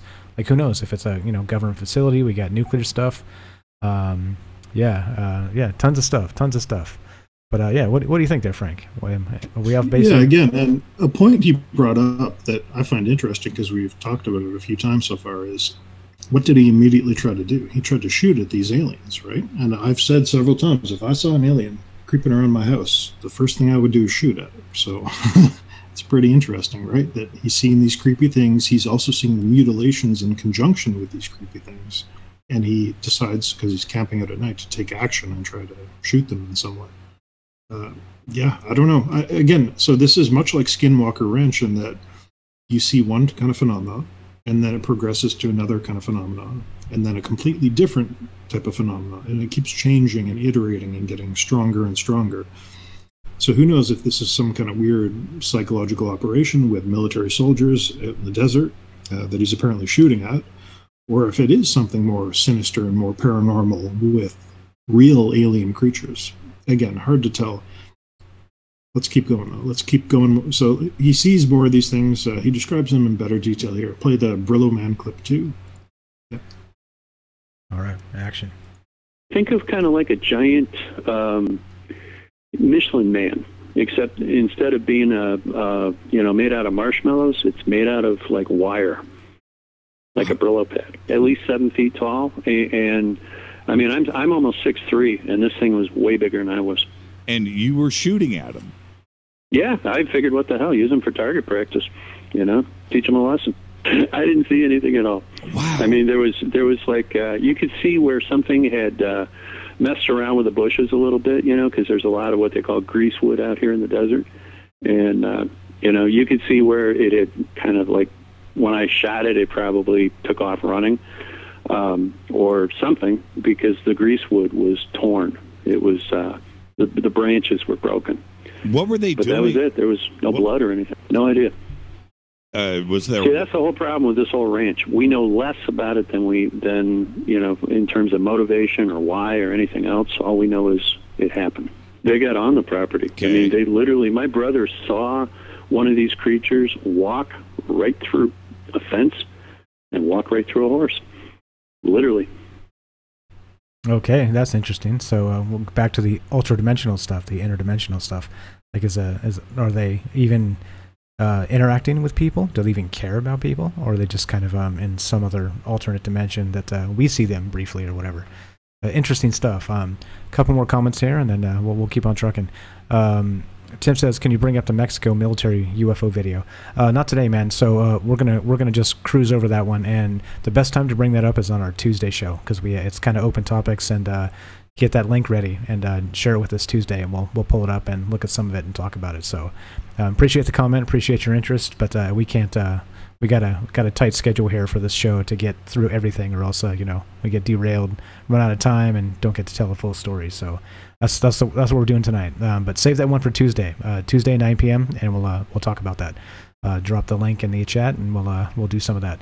And then Adam says alien. Yeah, right. It sounds like an alien. We're about to get to aliens. It's about there. So okay. So recap. We're talking about, this is Stardust Ranch, and actually to. The thing that was confusing me is there actually was a Stardust Hotel in Las Vegas. It was an old hotel, and it was the movie Casino was based on the Stardust Hotel, and it was actually imploded in the late 80s, I believe. So okay, I wasn't completely tripping. There was some basis in my weird, like, why is this called the Stardust, and why do I think it's like a bunny ranch or something? It kind of sounds like that. But okay, so but to recap, so this guy buys the ranch. The machete man shows up. He says, I used to be the guy here who killed the monsters and kept everybody safe. There's glowing orbs. We have people coming. The phone service guy. We have the police show up, and they don't want to have anything to do with this stuff or the area. They don't take reports. And they don't want to be called back again. We've got black triangles. We got the guy losing time. We got his video recorder that's not recording anything. It just gets static. And then we have these Brillo men that he's shooting at. And we're kind of here we are. We're at a loss of what's actually happening. And just like he said, he doesn't even know. He's been there for 20 years now, and he's still trying to figure out what the heck's happening. So, that's a lot. That's a mouthful. What do you think, Frank? How are we looking? So it just keeps getting weirder and weirder and weirder. Now, he also sees some portals opening up and strange things coming through them. He saw these portals in the sky, but he starts seeing them on the ground too. We'll skip over that for the sake of time. I think he's got a photo of one of these things opening up where there's like a blue light. It's kind of like a tear opening up in existence. So a little bit of proof anyway. But just as he recapped all of this crazy stuff. Now, the important point to note with all this crazy stuff is, up to this point, it's been happening outside the house, either in the sky or off in the property. The closest it's been is in his horses and the pen that's nearby. But nothing has been happening inside the house until now. And now is where he starts having phenomena occurring inside the house, where it starts actually terrorizing him and his wife. So let's describe the build-up to that. So play the Grays 1 clip. We have weird sightings. I mean, what we find are things like food disappearing, dishes in the sink, you know, and we can't figure it out. For years, I thought my wife was getting up real early in the morning to go to work, and she was leaving her dishes in the sink. And I'm fairly fastidious when it comes to being clean. And so, you know, I try to always make sure all that dirty stuff ends up in the dishwasher so I don't have to look at it. Every morning I would find dishes, I would find, you know, little bits of food and stuff, and I thought to myself, man, I know my wife, it has to be the one doing this because I'm not doing it. And I'd confront her about it, and then she'd turn around and she'd say, John, the only thing I have for breakfast in the morning is a big cup of coffee, and I take my vitamins, and then I run out the door, and I eat at work. And I thought, okay, you know, so she's not doing it, and I'm not up, and I don't sleepwalk, so I know I'm not doing it. So where is this happening? And how's this happening? And I mean, we were buying these like 18 packs of eggs at the grocery store, and we'd get like 2 or 3 of these packs of these eggs. And, you know, during the week, I'd eat like 2 eggs, maybe 3 eggs in the morning and an omelet or something for breakfast. But all the eggs were disappearing. And my wife wasn't home. My wife works 12, 15-hour shifts. And, you know, so I was thinking to myself, where are all the eggs going? Well, it turns out that it's not only eggs, it's pizza, it's beer. Oh, no. Oh, hell no. No, we did not just go there. Somebody drinking my beer in my house, not telling me about it. I can live with the eggs. I can live with the pizza. But holy smokes, man. He just got groceries disappearing from his pantry. Like, what's happening? What's going on here? Now it's coming inside the house. It's like a poltergeist or something now. Yeah, pretty weird. Pretty weird that to think of something eating his beer or drinking his beer and eating his pizza. Anyway, this phenomenon is starting to ramp up now. It's been on the outside. It started with lights. Now we've seen ships. Now we've seen creatures. Now on the inside, stuff starts moving around on its own. It's missing. It's moving from place to place. There's dishes in the sink. Who knows? Now we get to the point here where he actually starts to see some of these creatures on his house and nearby his house, and his animals start interacting with them. So let's play the Grey 2's clip. All right, Grey 2 action. Well, in the beginning, we had Rottweilers, and which is how I got my name, Roddy John. And I'd rescue Rottweilers. And we ended up at one point where 3 of these beings, when it landed on our sun porch, which is about 1,000 square feet, the dogs attacked them. And within 4 or 5 days after they attacked those beings and tried to shred them, the dogs withered up and died. I mean, the bodily fluids and tissues for these creatures are very acidic, and they just kill animals. Okay, so now we're talking about actual extraterrestrials. We're talking about entities that look like gray aliens, yes? And now they're showing up. His dogs are fighting with them, and within a few days of tangling with them, the dogs are dying. Like they're acidic blood or disease or what have you. It's yeah, that's okay. So that's disturbing. I've got a video up, or the photo here of one of the first gray aliens. He's got a picture of it. So with the horse trailer in the back, and it looks like it's blurry and moving quickly. What do you guys think? A couple comments. Tim says that scene on E.T. LOL, and where E.T.'s in the pantry. You guys remember that? That's an old movie, but he's in the pantry eating stuff and drinking beer. Fred says, not the beer. Yeah. Amen, brother. And then Tim says, yeah, where E.T. gets drunk. Exactly. That's a great scene. Shame we can't play that, or they'll slap us with a copyright and, bring all those guys in the yellow suit at the end. They'll show up and take all my hardware. But okay, anyway, so what do you guys think? So we're talking about gray aliens running around. Now the dogs are fighting with him. They're breaking in, drinking his beer, eating his pizza. Eggs are gone from the fridge. What's happening here? What's actually going on? A little bit scary stuff. What do you think, Frank? Are we off the rails here yet? So he starts seeing these things inside the house. His wife is actually attacked by these creatures, and she gets some sort of autoimmune disease, very similar to the way he was impacted when he saw that black triangle. And his dogs are dying from attacking these creatures. There is some photos of his wife and her condition. We're not going to show them because they're kind of gross, but basically something's going on, right? And now he starts to invite other people to the property to kind of take care of this because he's freaking out. He doesn't know what to do. He shot at these Brillo men. They keep coming back. He's shot at some of these triangles. I don't know if I mentioned that, but they keep floating over the place. He can't do anything. So he starts inviting some people in to investigate.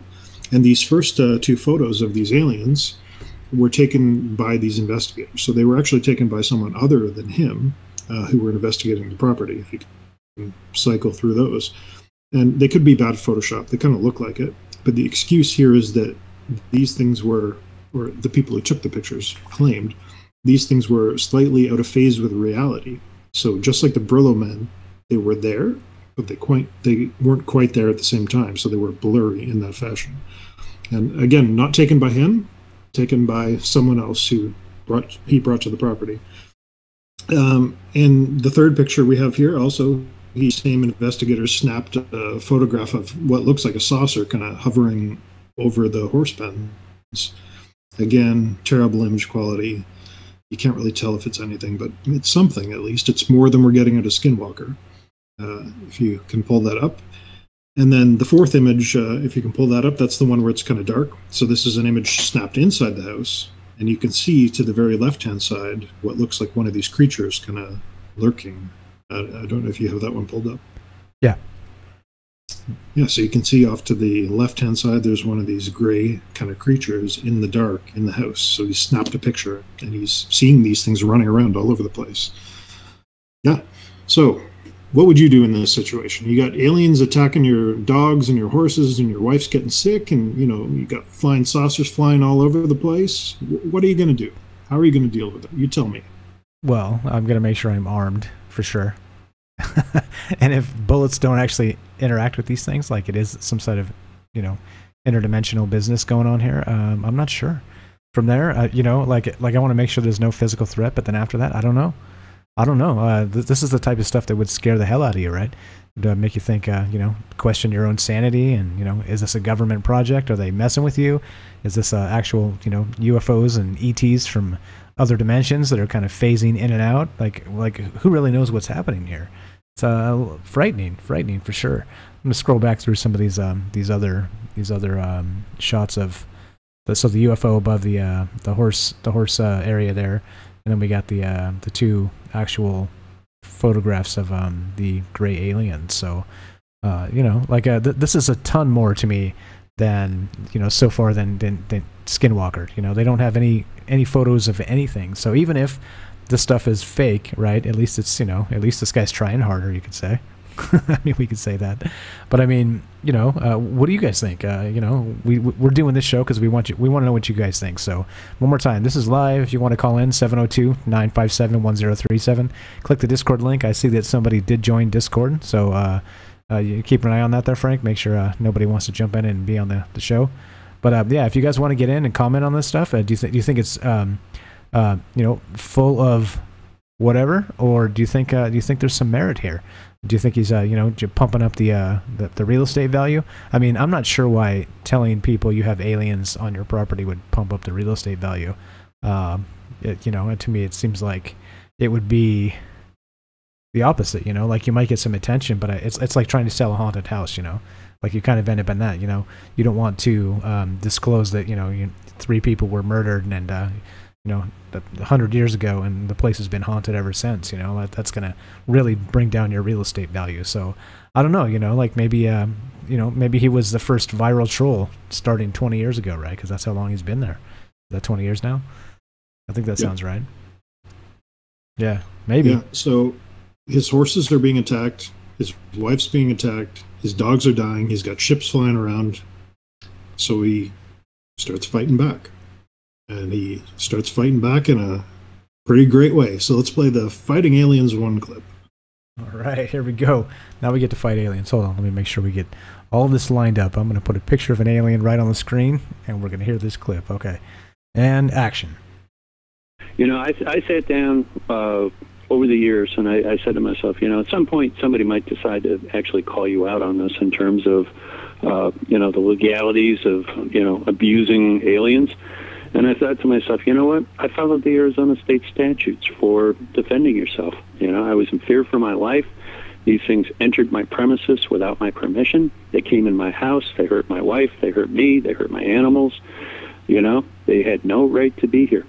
And I tried any way I could to try to communicate with them, to try to say, hey, look, you know, this is not cool. You don't belong here. You know, get the hell out of my house. And nothing ever worked. And so, you know, I had to do the one thing that I could do, and that was I had to respond with bodily harm. It's again, one of these strange things, but basically, if you don't take the head and literally cut it off, they just blink out when you start beating on them, or when you use a sword on them, which is what I did. You know, I live in a brick house. I found out the hard way. Don't ever, ever use a gun in the house. Bad idea. So I never used a gun in the house again, and I resorted to using a samurai sword. What do you mean they blanked out? What?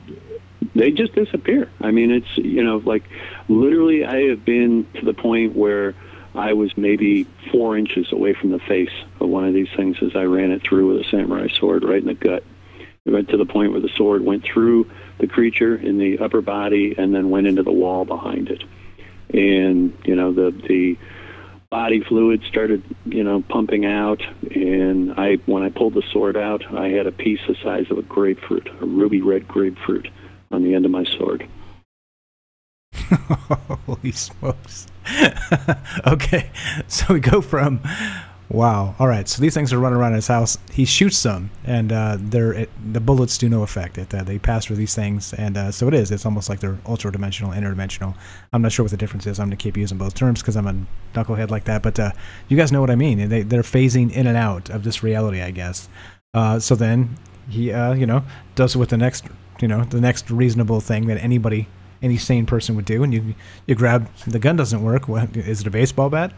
Is it oh hell, here's a samurai sword. Oh my goodness, this gets better and better. And that guy at the start, right? He had a machete. Yeah. You know, maybe he was the practiced monster hunter. He knew he couldn't use firearms, so this fellow from the start, who was the monster hunter, knew he had to have the machete nearby. That was the only way to kill these things.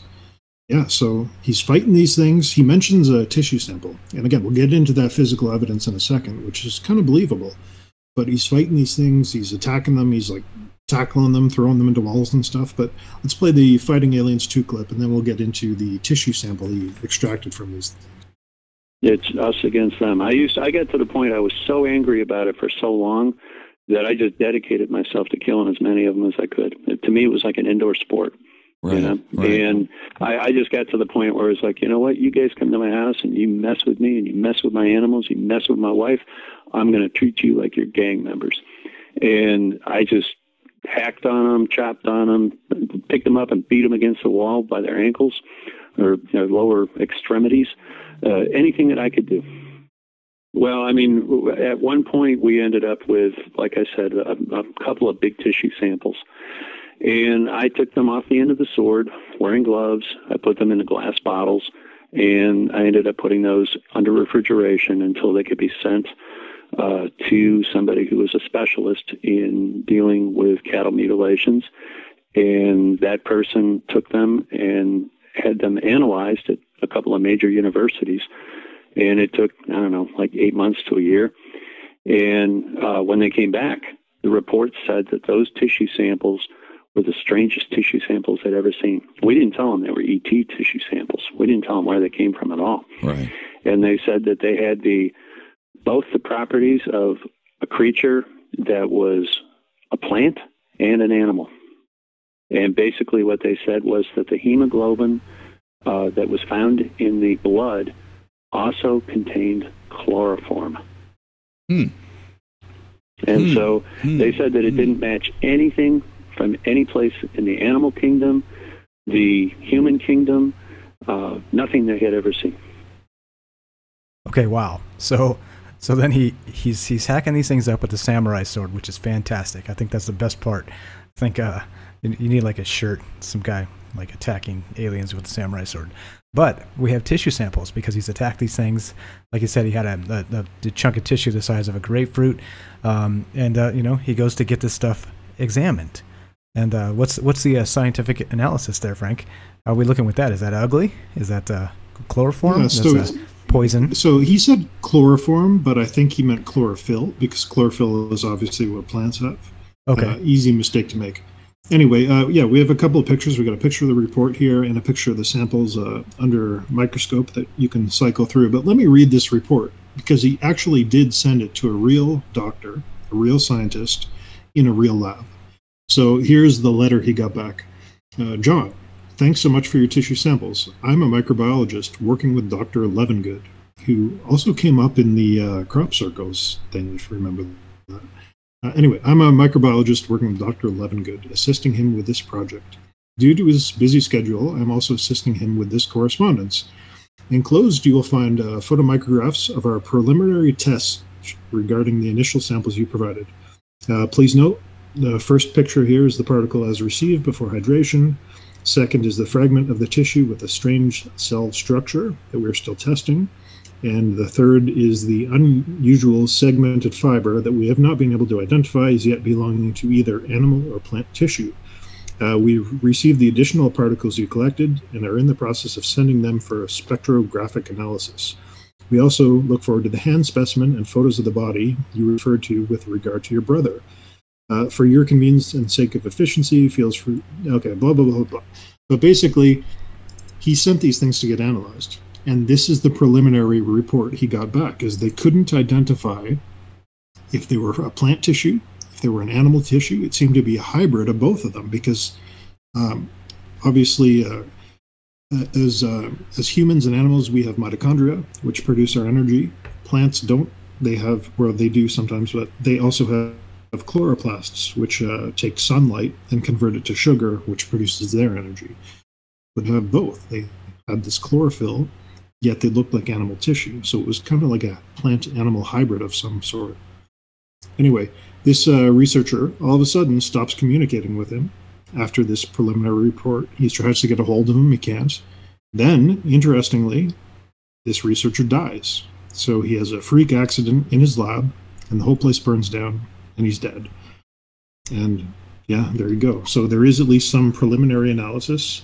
I don't know if he's moving forward on the other tissue samples he has, but we'll see. So what do you think of that?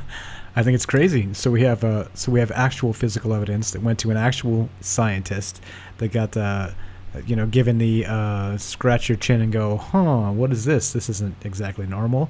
And here we are looking at this guy's saying it's from aliens, and then you got a scientist that's a little bit confused, and then in true X-Files fashion, we got a scientist that's working on this that ends up dead and the place burns down. Whoa, it's you couldn't write it this well, right? Like this is a bad novel or a really good one. I'm not even sure. I guess it depends on how you. It's all about the pacing, right? You pace it just right, you can make a really good novel. Let's get some of these comments here. But yeah, whoa, what the hell do you guys think? Is this legitimate? Is this fake? What's happening here? So Ryland, thanks for showing up, man. He says, great for passing the time on night shift. I hope you're talking about the show. And thanks for showing up. Tim says, taser, the volts might affect them. Back when I was talking about the weapons. Yeah, taser, that's a good idea. Maybe that has some kind of ultra-dimensional business that could give it to him. Who knows? If a samurai sword works, I'm open to try anything else. And then Adam says, I'm leaning towards stage photos with the aliens there because they're out of focus. Looks to me like somebody took a toy and put it up close. And tried to clean it up. Maybe again, but put all of it together, right? So just the pictures is one thing, but you put all of it together, and you kind of have to take all the evidence, in a group here. You can't just pick one thing out. And then Carl says, I want to believe. Yes, sir. Yes, sir. That's why we're doing this. And then Adam says, yeah, he kills the aliens, but somehow there are no bodies. Mark says, pretty cool story. Tim says, chloroform would kill a dog, correct? Yes, definitely in high doses, right? It would definitely kill a dog. But I think chlorophyll is what we're looking at. That's odd. Government killed the dog. It's Adam, and then government probably killed him. Oh, the doc, not the dog. The doc, my bad. And then how long before this guy dies also? That's a good question, right? It's been 20 years. So that was from Tim. And Kimberly says, sounds believable. There's a lot here, right? There's a lot going on. It's not just my buddy Joe said this and my buddy Jimmy said that. You know, it's there's actual photographs here of tons of things. We got the horse mutilations. We've got the lights in the sky. We've got the aliens. We've got tissue samples. I mean, there's a ton of actual physical evidence. So, I mean, what do you think? We're doing this live, guys. Give us a call, 702-957-1037. So if you want to talk about us, tell us what you think about all of this that we've hit so far. You know, it seems crazy that the guy's actually fighting aliens with a samurai sword. Okay, it seems completely batshit out there, right? Except here's the problem. There's a ton of evidence backing this up. You know, if you can take one of these things and discount it, then there's still all the rest, right? There's the horse mutilations, lights in the sky, you know, the Brillo men, all kinds of stuff. So you know, the missing beer. I mean, holy smokes, right? I mean, I'm telling you, beer just does not go missing out of my fridge. I'll tell you that. But you know, I mean, what are we looking like? What do you guys think? This is why we do this. We want to hear what you guys think about this stuff. So, is this legitimate? Is this phony? Is this what is this? What's going on here? And then hold on, a couple more here, a couple more comments, and then we'll keep on trucking. We're almost done here. We've got about 15 minutes. Sound good, Frank? Yep. Okay. So Adam says, "Don't think I'm being negative, just engaging in the conversation." No, that's fine. Yeah. We know you're not dogging on us. It's just you know, I'm just calling for patience. Okay, we're almost done, so you can start dogging if you want. It's all good. It doesn't hurt our feelings. And then Kimberly says, that's why I didn't say save evidence or call witnesses, because my life was threatened during the contact. Yeah, you know what? I mean, it would affect people differently. It just, I don't know. Some people will be scared. Some people will lash out. Some people want to fight back. Some people will freeze. You know, there's a whole range of human emotions that happen when that whole fight or flight business. You know, you get something frightening in front of you like that. I can't even imagine. And then Tim says, so there are two separate beings, the Brillo aliens and the Greys. He whacked, correct? No, I think he shot at the Brillo guys, and the bullets did no effect. Am I right there, Frank? I think that's the thing. Yeah, they were distance. They were never inside his house, and he shot at these Greys, and the bullets had no effect on them. But when they started attacking his dogs and attacking his wife, that's when he pulled out the samurai sword and went to town. Okay, and that worked on these little Greys. Okay, and then Todd's making the sour face and saying, yeah, because Greys love getting drunk. Hey man, you never know. I mean, you know, I'm with you, tongue in cheek, etc. But yeah, okay. So here we are. So what else do we got there, Frank? You got anything to add on to the scientific analysis here of the tissue samples, or do we keep on trucking? Yeah, that's it. But yeah, that guy's a real doctor, real lab. The letterhead is a real place. So what do you take away from that? I don't know. Let's look at some more of the evidence, though. So the show Ghost Adventures did an episode on this. Now, normally these type of shows, these ghost adventure shows, they're all complete bullshit, pardon my language. You know, they'll take like a speck of dust floating through the air, and they'll misinterpret it, and they'll make a big deal out of it. But I actually watched the episode when I was doing research on this, and most of the show is nonsense. But there is one scene in the show where they have video footage of something moving inside the house when they say there should be nothing there.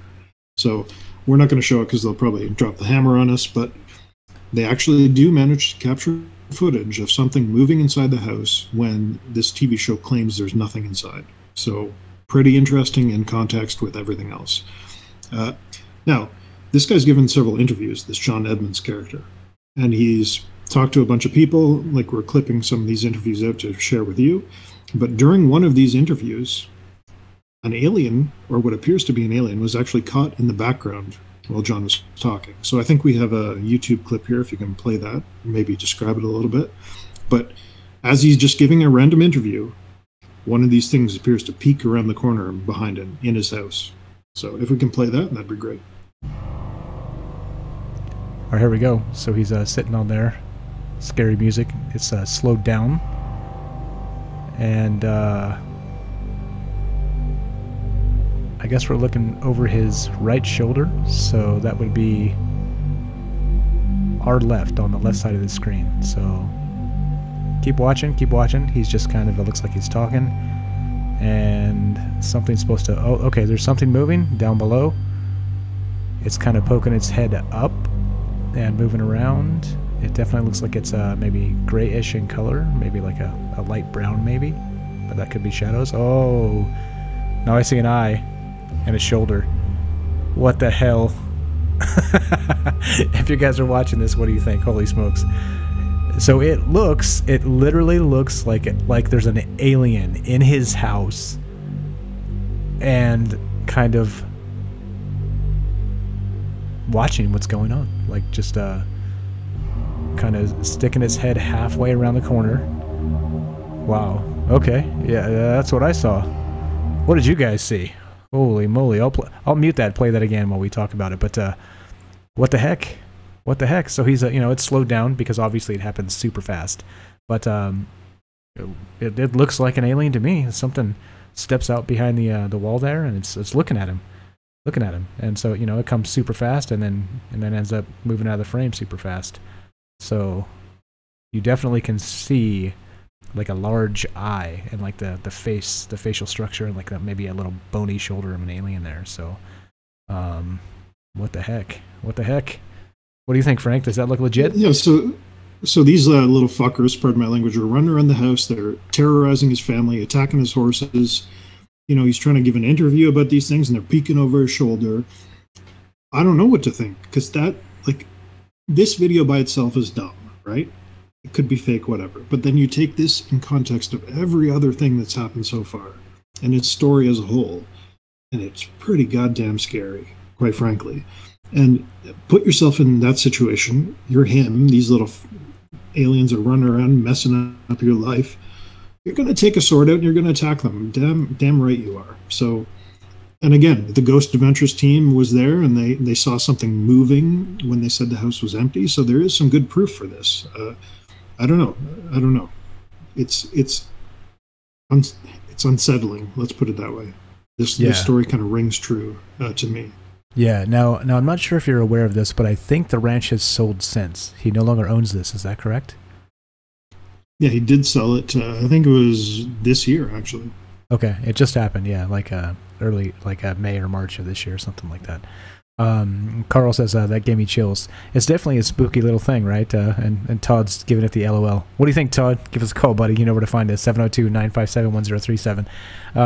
All emotions, all reactions are welcome here. We're not trying to confirm this guy's story. We're just, again, going through the evidence. We're talking about this, and that's the point of the show. We kind of go through the evidence, and we want you guys to make up your mind. We'll have our opinions, of course, but the reason why we do it is because we want you to take all the evidence and then think about things.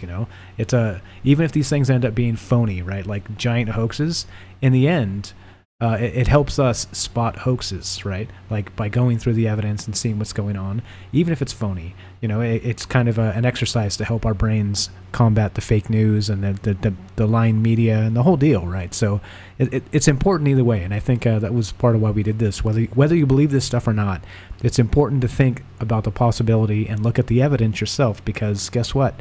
Otherwise, you're taking somebody else's word for it.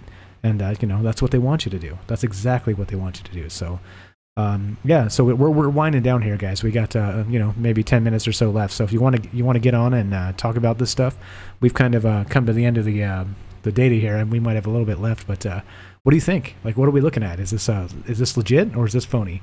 Is this a hoax? Is this something that needs to be looked at further? Is this like ESETI? Is this like Skinwalker Ranch?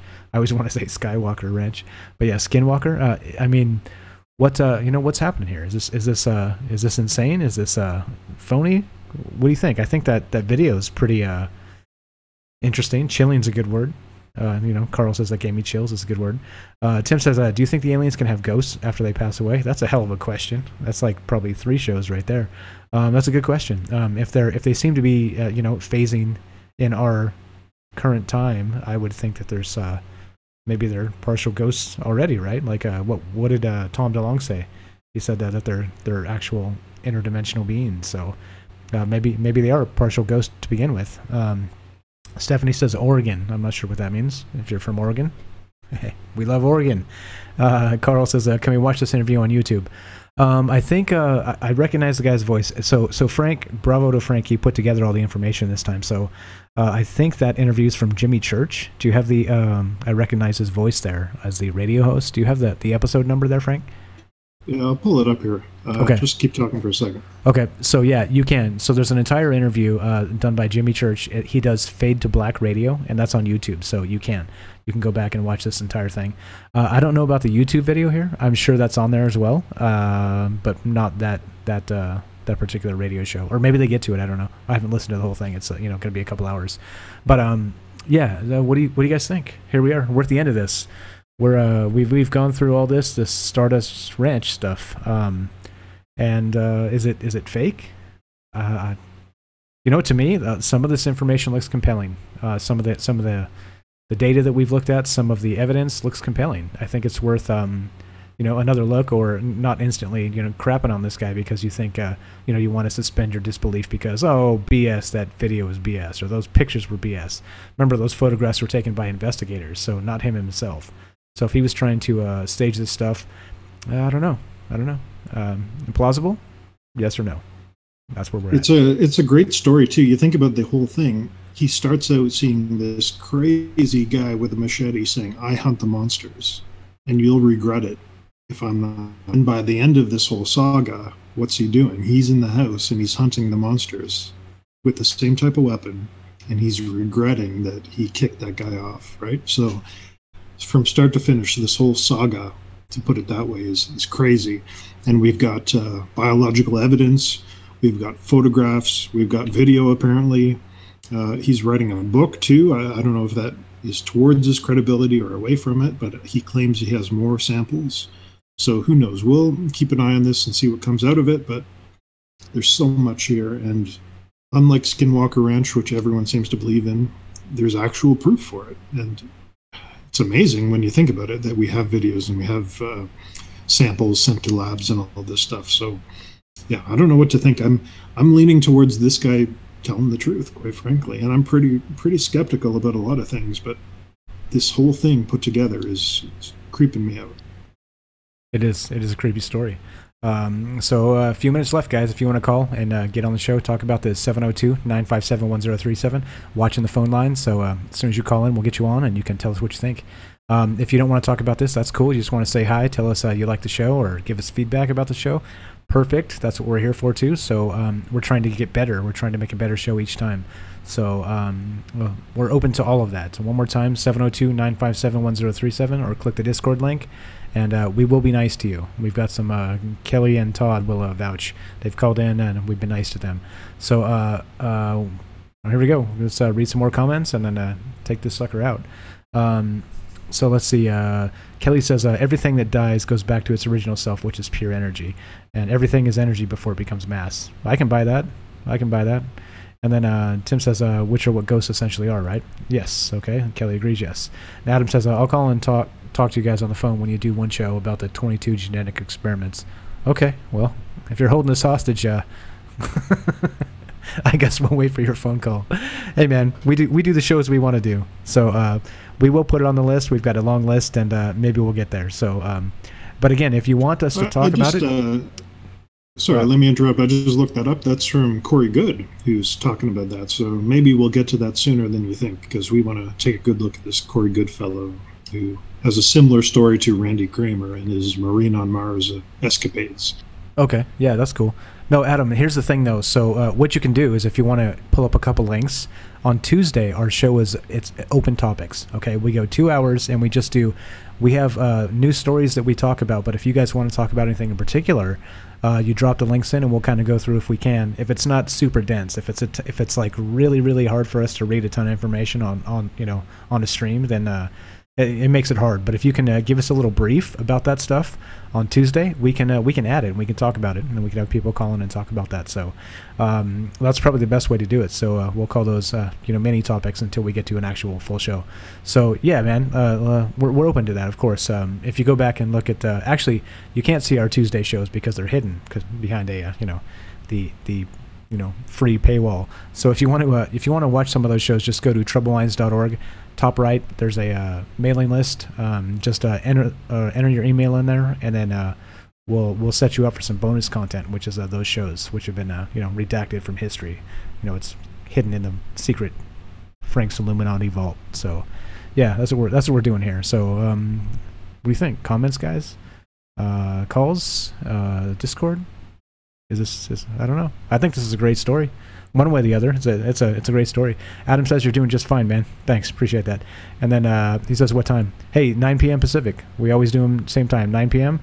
If that changes, we'll post it loud and clear. But so Tuesday, Thursday, Sunday, 9 p.m. Tuesday is the free for all show. So we do whatever topics and talk about all kinds of different stuff. So there we go. And he says, I just enjoy show, man. Blah blah. I can't even speak.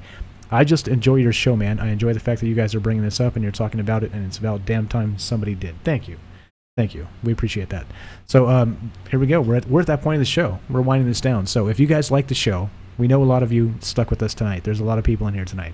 We had up to 30 people in the stream at one point. So I think that's a new high water mark or somewhere in that range. So it's good. We appreciate you guys listening. We want to do interesting topics. We want you to be engaged. We want you to maybe learn something, maybe get a launching point to where you can go do some of this own research for yourself, and kind of follow us, and maybe you find something we missed. Maybe we have to come back and do a show where we found you found some additional evidence and sent it to us. Like those are the types of things that make the show better. So if we can make it better, then you guys can also help us out to make it better. So and if you do enjoy the show, there's some ways to help us out.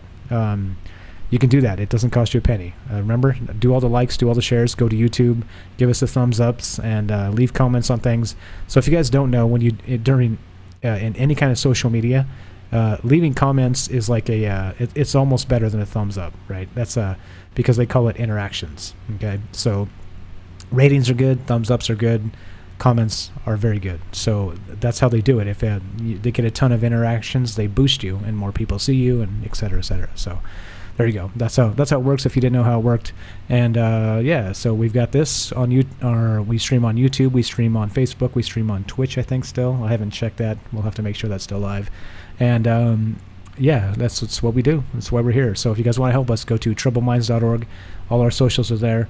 We're on iTunes. If you want to leave us some comments, some feedback, rate us. Please rate us on iTunes, on Stitcher, on Google Play Music, because I don't think we have any ratings. At least they don't show up until you have a few, So, yeah, if you guys want to help, that's how I'm asking you to help us.